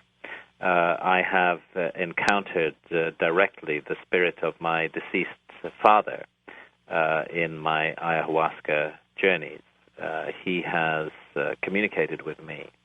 And not only with me, but with my wife Santa, who's also undertaken many of these journeys with me, and communicated in such a way that I am left in no doubt whatsoever that his consciousness did survive death. If I go back in my own life story, I can say that I'm now 57 years old. In my teens and my 20s, I regarded myself as an absolute atheist. I didn't believe that there was any meaning or transcendental purpose to life. If somebody said to me, "Do you think that life goes on after death?" I would simply have laughed and regarded it as a complete joke. But experiences and lessons began to come to me during my 30s and 40s before I had ever experienced ayahuasca. Really, it was the first step that I started to make on this journey was the research and the work that I needed to do for my earlier books concerning ancient civilizations, and particularly concerning ancient Egypt. You know, the ancient Egyptians devoted their best minds for more than 3,000 years to the consideration of one mystery only, and that is the mystery of what happens to us when we die. That's right. It's precisely the issue that our society today ignores entirely and pretends does not exist. We are such amateurs in the exploration of these mysteries by comparison with the ancient Egyptians and by comparison with any practicing shaman in the Amazon today. Now, if you go into the ancient Egyptian sacred texts, for example, the famous books of the dead, yes, or the pyramid texts, or the so-called coffin texts, so-called because they were written inside coffins in which the dead were mummified, you will find a complete map of the afterlife realm. And actually, I have a chapter on ancient Egypt in my book, Supernatural, and on their ideas about the afterlife realm. And I'm certain that the ancient Egyptian priests used altered states of consciousness, deliberately induced them, in order to map out and in a thoroughly systematic manner explore and explain what happens to us after we die. It's very interesting that they indicate that we make a journey after our death. That when the material body dies or the soul leaves the body, it then undertakes a journey through a strange parallel universe that the ancient Egyptians called the Duat, might be roughly translated as the underworld or the netherworld or the afterworld. And in this journey, we are confronted with the consequences of everything that we have done and failed to do in this material life. That's terrifying. Extremely terrifying. You see, those scientists who say that we have afterlife beliefs simply to comfort ourselves, and that, of course, it's all nonsense, really have no idea what they're talking about. If you go into cultures that really examine the mystery of the afterlife, you'll find that the beliefs are not comforting at all. And that we are tested and weighed up and measured on what we did or did not do with our lives. And every negative action, every cruel thought, every vicious word that we have spoken will come back to us during the afterlife journey in the form of monsters and demons to punish us, to terrify us, to confront us. We have to confront the consequences of our own actions. It was seen as a journey through a strange underworld of corridors and passageways with a series of gates through which one must pass. And at each of those gates one was tested, and eventually one comes into what was called the Hall of Maat. Now, Maat was the goddess of truth and justice. Her symbol was the feather. And there, symbolically, our heart is weighed in the scales against the feather of Maat, the feather of truth, the feather of harmony, the feather of cosmic justice. And if our hearts are heavy with sin, and not only with sin, but with the failure to take advantage of the incredible gift that we have been given to be born in a human body, then our hearts will outweigh the feather, and then we must confront a being that the ancient Egyptians called Amit, the eater of the dead, and it becomes possible through the consequences of our own choices and actions that we might face eternal annihilation, never to be reborn, never to come back. But if we've lived right, if we've used this gift of life properly, if we've lived it to the full, if we've experienced and given love, most importantly of all, if we have loved others, and that means giving. Love is not about taking, it's about giving. Then we pass the test in this Hall of Ma'at, which was also called the Judgment Hall of Osiris, and move on, perhaps into another incarnation in this world, to learn more lessons, to grow, to develop further, to rectify past mistakes, and ultimately the vision of the ancient Egyptians was that we would be reborn as a star in the sky. So there is a kind of a parallel to what we traditionally think of as heaven and hell. Yes? There's no doubt that these ideas of heaven and hell that are encountered in Christianity and Islam, for example, have their origins in the ancient Egyptian way of thinking. It's just that the ancient Egyptian approach to it was so much more sophisticated, and I would suggest based on direct experiences undergone by the priests of ancient Egypt in altered states of consciousness, rather than simply in a body of lore passed down without experience from generation to generation, which is what we have today. And reincarnation. And reincarnation. Reincarnation is a very strong, systematic part of the ancient Egyptian view. Of course, it's a systematic, very strong part of the ancient religions of India as well, that we come back into physical incarnation again and again and again. And why do we come back? We come back because life is a school, just as I said earlier, that ayahuasca in the Amazon is a school to teach us. And that if we don't learn the lessons it has to teach, the next time we drink ayahuasca, it will confront us with those lessons again. So also with the broader picture of life. We come back into this life in order to learn those lessons. And only when we've learned them and mastered them and done right and thought right and lived our lives to the full, without harming others, without adding to the stock of misery in the world, only then do we move on to the next level. And the traditional concept of God? The traditional concept of God, I think, and again I'm drawing on my own experiences in altered states of consciousness here rather than on the teachings of any church. I think that the traditional concept of God is largely a human invention. I think it's something that we created. We projected our own idea of how society should be ruled over by a single, all-powerful, omnipotent individual, and we projected that out into the supernatural realm. But I do not think that that's actually how it is. I think it's much more complicated than that. I think there are enormous numbers of beings and entities and intelligences out there, some deeply concerned with the human race, some loving and caring for and nurturing the human race, but some also that are antagonistic. All right, listen, Graham. Listen, Graham, I've got to go to the phones. A million people want to talk to you, so let's keep it short, everybody, if we can. And here it comes, Graham. I think it's Bob in Washington, Pennsylvania. You're on the air with Graham Hancock. Thank you, Mr. Bell, for doing the show, Mr. Hancock.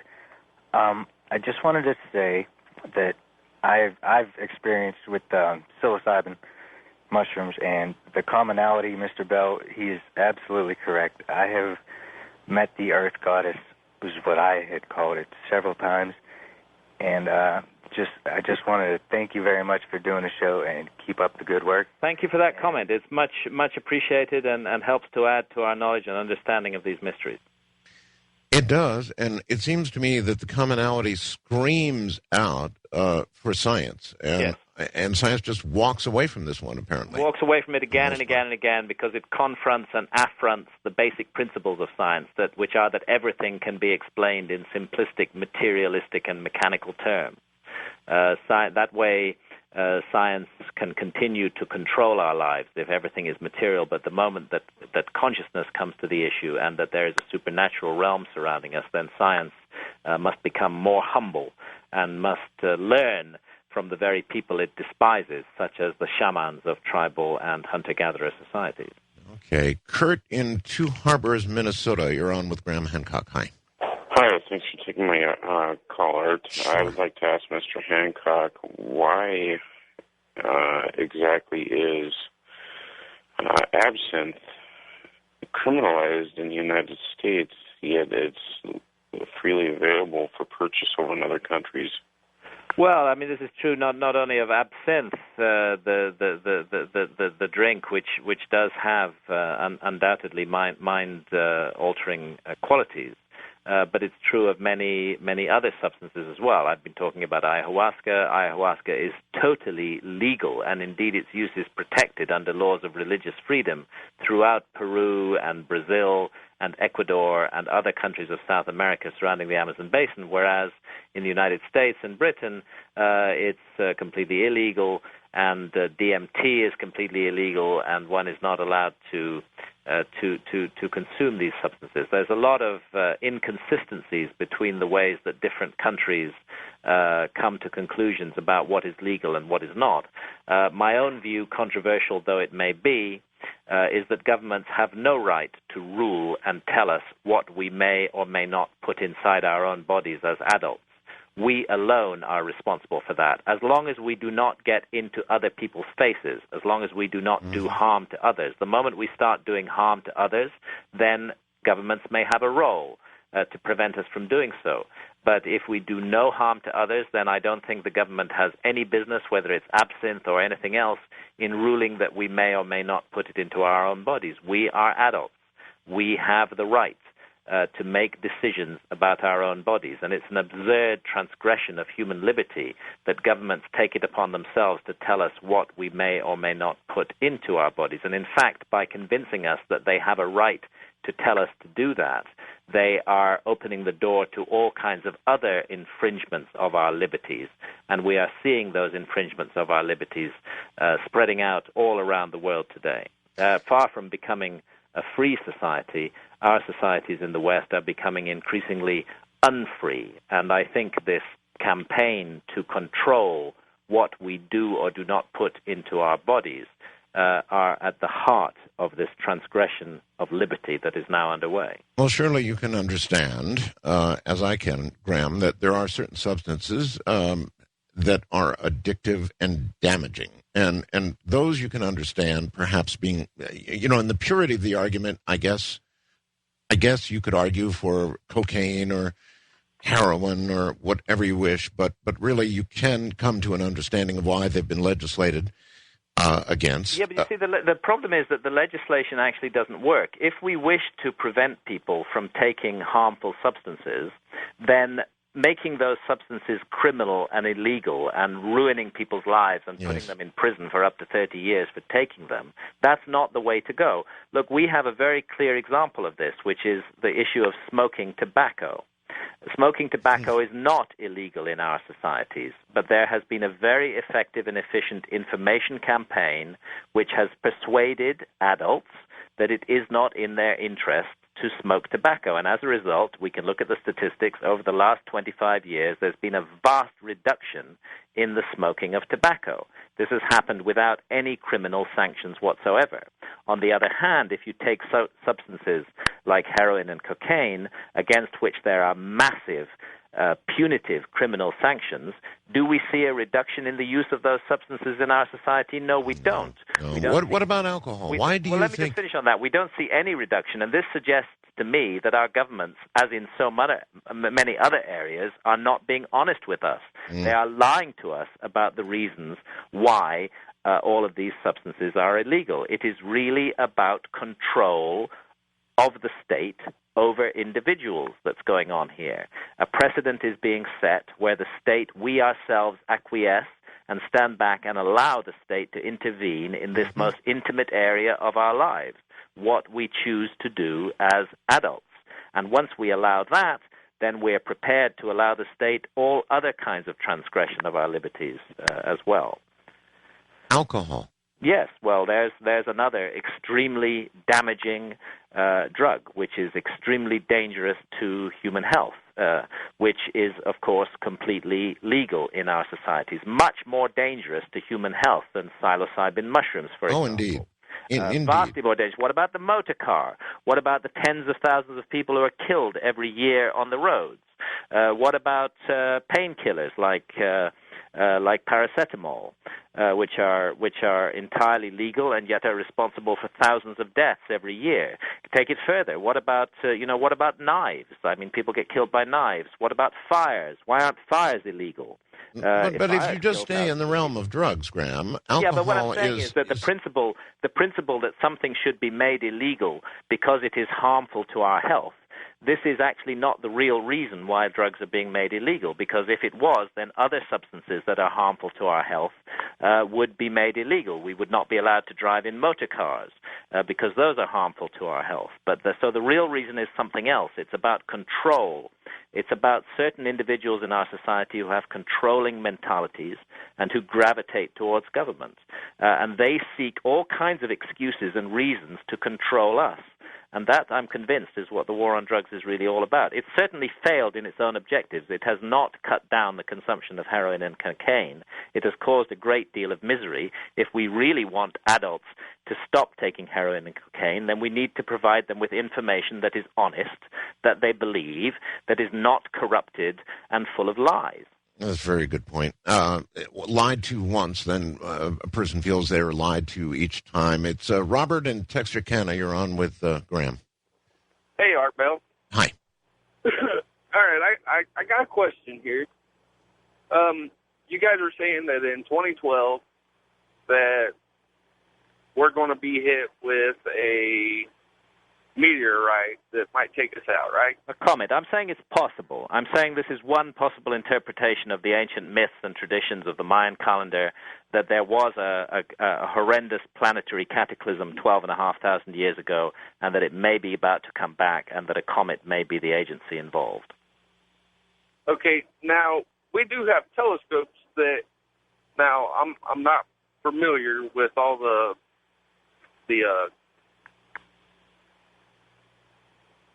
I don't even know what I'm talking about now. Well, it's quite all right, sir. We kind of covered that. In other words, we did cover that these objects approach the Earth very frequently without being seen by our leading astronomers, despite the investment of billions of dollars in astronomical technology. Actually, the people that find these likely to hit Earth-type objects are the amateurs more frequently than the large telescopes. They're not looking for these things. They're not looking for these things. No, I mean there is a study of near-Earth asteroids and of objects that might collide with the Earth, but it's woefully underfunded. It's one of the areas where our governments really do have their eye off the ball right now. Much more work should be done on making us alert to this danger. Instead of hating and fearing our fellow human beings, we should look at these massive objects, sometimes 10 or 20 miles wide, that are hurtling through space at tens of thousands of miles an hour, each one of which is capable of sterilizing this planet of all life in an instant. And capable of doing it with no warning to us whatsoever. Graham Hancock is my guest. His book is Supernatural. Good morning, everybody. This really has been quite the ride. My guest is Graham Hancock, and at this juncture, you definitely want to know his book, Supernatural, Meetings with the Ancient Teachers of Mankind. If you've been sort of lit up by what you've heard this morning, I would imagine you'd want to make the trip to Amazon and get that one on the way. Speaking of on the way, we'll be right back. So perhaps the real message has been there all the time, encoded within us and unlocked with something like DMT.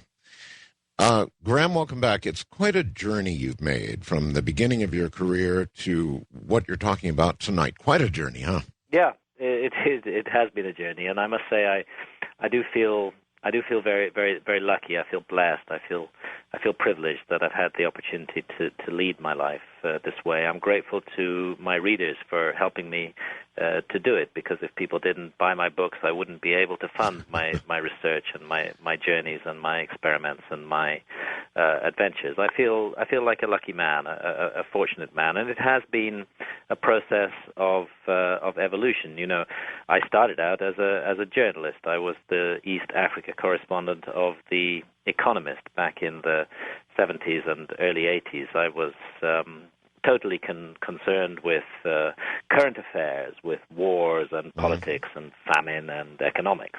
And really the journey began with coming across in Ethiopia, which was on my beat as a journalist, a tradition that country, that Ethiopia, possessed the lost Ark of the Covenant. And finding myself in front of the gates of a mysterious chapel in the grounds of a great cathedral in the Ethiopian city of Aksum, a very remote city, where I met a monk who claimed to be the guardian of the Ark. And this really was the beginning of the whole journey into ancient mysteries for me, and it turned my life away from this prior focus on current affairs and journalism and into an in-depth inquiry into the mysteries of the past. And I wrote a book called The Sign and the Seal, A Quest for the Lost Ark of the Covenant. And from there, I went on to explore the mysteries of lost civilizations, to try to argue and present the evidence that there might have been a huge forgotten episode in human history. And finally now, in my mid to late 50s, I find myself exploring the mysteries of consciousness, and I find myself, because my ethic has always been that I must experience what I'm writing about, I find myself working with consciousness-altering plants such as ayahuasca, such as DMT, to learn about the mysteries of consciousness. And I hope in some way I've been of service, I've been useful, I've been helpful in helping other people in their own inquiries and adventures.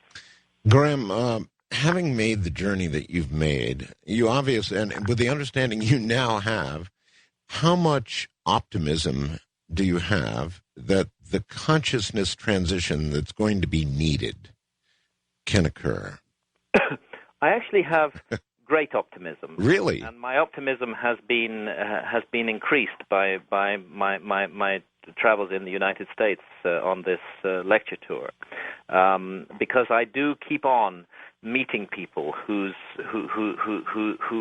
minds are full of questions, who are no longer willing to accept the lies and the deceitful disinformation campaigns that are foisted upon them by their governments, who want to reach out in love and care for fellow human beings rather than to beat those human beings down and force them into a particular narrow way of life. I think that America is full of good and decent people who care. Of course, this is a huge country. There are many, many millions of people who are with the forces of control and darkness, but there are equally many millions who are not and who are against it. So I think we're at a turning point. I think we're at a crossroads, but I do believe that a transformation of consciousness is possible and is on the way. And, these things begin in a small way. At first you don't see the signs of it. It seems hopeless for each of us as an individual. We feel hopeless. How can we change the world when so many huge dark forces are ranged against us? But if each and every one of us tries in a small way, in our own local community, in our own families, in our relationships with others, in the way that we approach the world to make changes, and I see evidence that huge numbers of people are trying to do that sincerely and decently and honestly, then it could have a cumulative effect that could be very dramatic, and critical mass for this change could be reached much earlier than we think. So, the ancient Maya may be right with the notion that it's not so much an end of the world, but an end of a particular age of the world, and that a new age may indeed be just around the corner. Yes, I do remain optimistic. Excellent. Donovan, I think it is, in Beaumont, Texas. You're on with Graham. Yes, it is, and it's a pleasure to talk with both of y'all. Thank you. I had recently read the book Supernatural and really liked it. It was great. But I was kind of curious about, I know I've listened to you quite often, Mr. Hancock, on Coast to Coast, and you talk a lot about the ayahuasca, but I didn't really see a lot of that in your book, and I was wondering, are you going to have another book that'll talk about your experiences more, or do you? Well, I have one major chapter on my ayahuasca experiences in the book. I didn't want to talk too much about my personal experiences. You know, sometimes if you go on endlessly about your own visions and experiences, it can become boring to others. What I wanted to do was to drop hints and provide the information that would show people that this is an interesting area for them to inquire into themselves. And since I finished writing the book, I have to add that I've continued drinking ayahuasca. I now travel down to Brazil every year to drink ayahuasca. I'm quite certain that I will go on drinking ayahuasca for the rest of my life on this planet, at least 5 times a year. It's wrought such wonderful and positive changes in my life that I never wish to be without it again. And that's a choice that I'm making as a free adult in this world. How much flack have you taken? I've taken an awful lot of flack. I do find people get very upset. Some people get very upset and very angry and accuse me of advocating and promoting drugs. And I want to emphasize that's not what I'm doing. What I'm advocating and promoting is adult responsibility over our own lives and the choices that we make about our own bodies and consciousness. I've been attacked by academics with virtually every book I've written, and that is true of supernatural as well. You know, there is among scientists the view that they own and possess all knowledge, and that their way of doing things is the only way of doing things. So how dare this writer step forth and say that there might be another way? And I've got used to this over the years. It goes with the territory. If you write books that go against the prevailing order and the prevailing ideas of society, then you are going to be attacked. In former ages, people who questioned the status quo were actually killed. In our present age, more often they destroy your reputation and they make it impossible for you to function. And I faced a lot of that over the years. Sometimes it's been very tough. Sometimes it's been very difficult. But I've never felt that I should stop doing what I'm doing. Good for you. Mike in Cleveland, Ohio. You're on with Graham Hancock. Hi. Good evening, Art and Graham. Hi. Art, someone needs to suggest to Major Ed Dames that remote viewing the DMT molecule or the pineal gland may allow a repeatable contact with that ET mind he's seeking.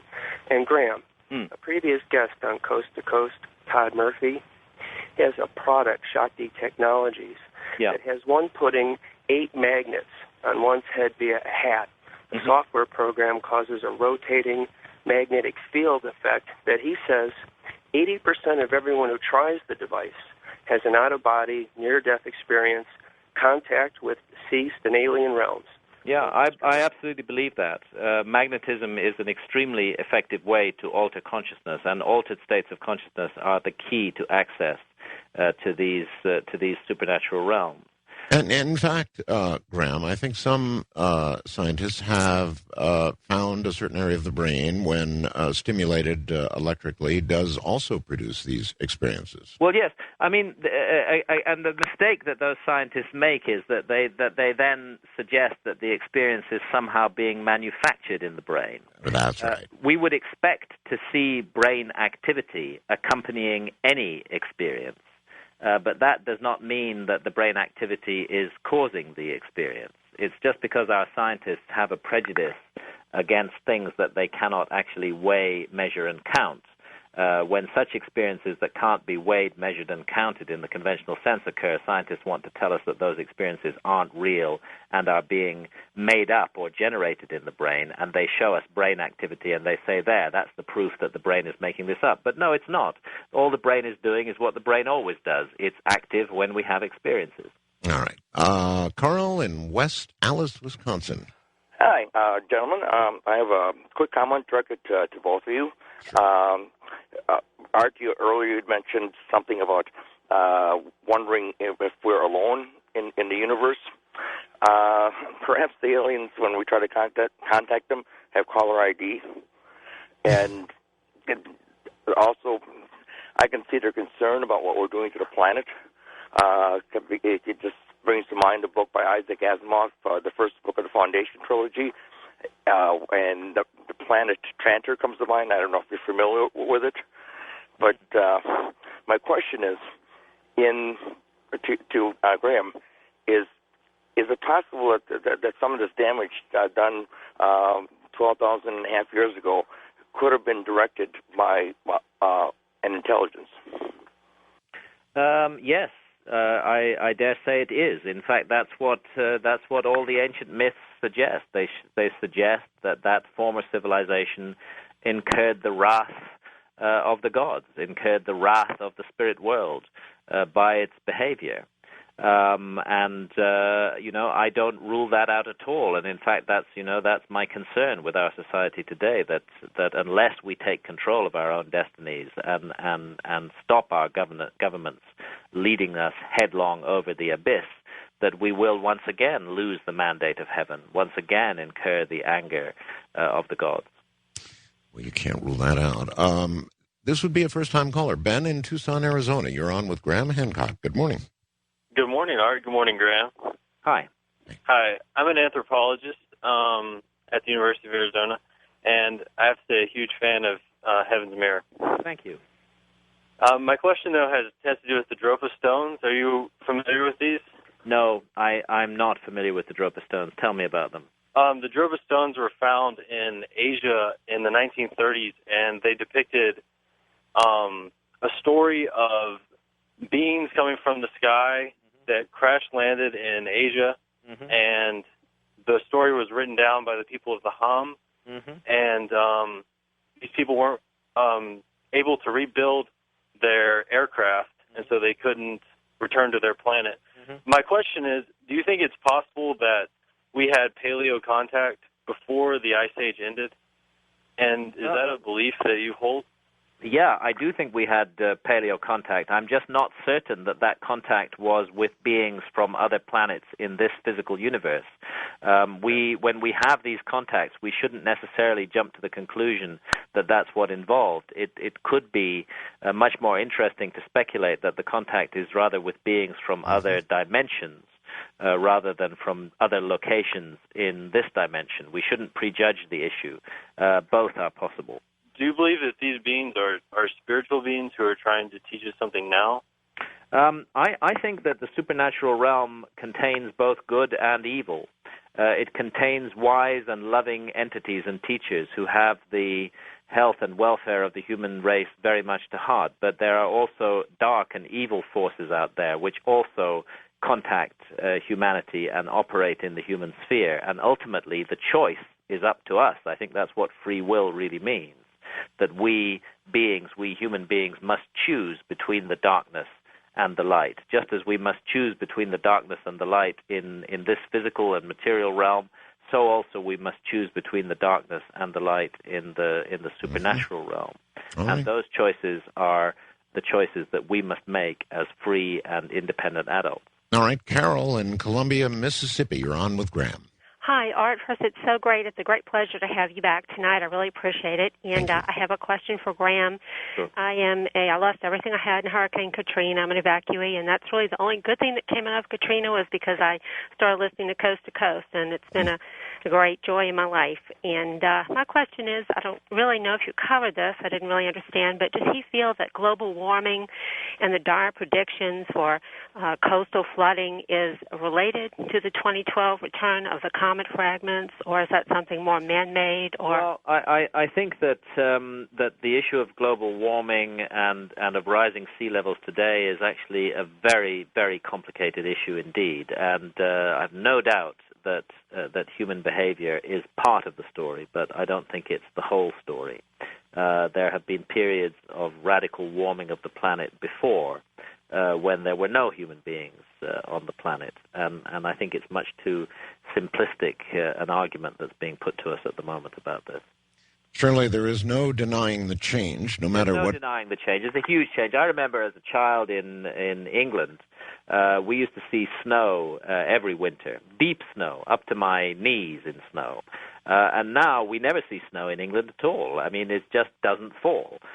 So definitely, within the short span of a single human lifetime, the climate has changed enormously. Definitely, sea level is rising again. There's no doubt that people who live within 2 or 3 feet of the sea are going to be finding their feet underwater within a few years from now. Okay, perhaps finally from Sedona, Arizona comes Tobias. Hi, Tobias. Hi. Hi. I wanted to just confirm the commonality you're talking about. There you go again. I did some psychedelics 25 years ago in my life, but I really had no more interest in that until a year ago, and I ended up in the Amazon through strange circumstances or coincidences, as George calls them, and participated in 5 ceremonies. And in the first ceremony we did, ayahuasca did come as a green goddess with copper-colored hair, and I had purposely not wanted to research or find out anything ahead of time. Right, good. Not reading anyone else's experiences, just to have a clean experience of the whole thing. And so I just wanted to confirm that as well. And then I wanted to ask you about a life review. Daniel Brinkley talks about life reviews, and we have someone passing on in our family, and we've been reading more of his stuff. But anyway, during the ceremonies as well, that seemed to come up. It came up for me personally, sort of a mini life review. Yes, and also absolutely. Yeah, and also about diet. I wanted if you could speak towards how important the diet is, because we eat such polluted foods in the West. Yes, we do. And diet is an important part of the ayahuasca experience, and it is important to avoid certain foods prior to drinking ayahuasca. As to the issue of the life review, this, again, is one of those astonishing universalities about ayahuasca, is that everyone who drinks ayahuasca, and this has happened to me many times, at a certain point during the night, after the intense visionary phase has passed, usually, will undergo a life review, will see pictures and events and stories from their life going right back to their childhood, and will get the opportunity to review their own behavior during those circumstances. And I believe that we're given this opportunity so that we have the chance, should we choose to do so, to change our behavior. And although it's extremely difficult to change our behavior, once we've seen how we behaved with absolute clarity and truth, and that's what happens in a life review, with no opportunity to hide behind illusions or pretenses, then we are strongly motivated to change ourselves for the better. Graham, that's it. My friend, it's been great to talk to you. It has been wonderful to speak with you. Graham, thank you so very much. What a wild ride. Have a great night and have a great tour, my friend. Thank you. Lovely to talk to you again, Art. Hope to see you soon. Good night, Graham. Keep well. Ladies and gentlemen, that's it for tonight. The voice you hear behind me is that of an angel indeed. From the high desert and the great American Southwest, I'm Art Bell. Till next time, take care.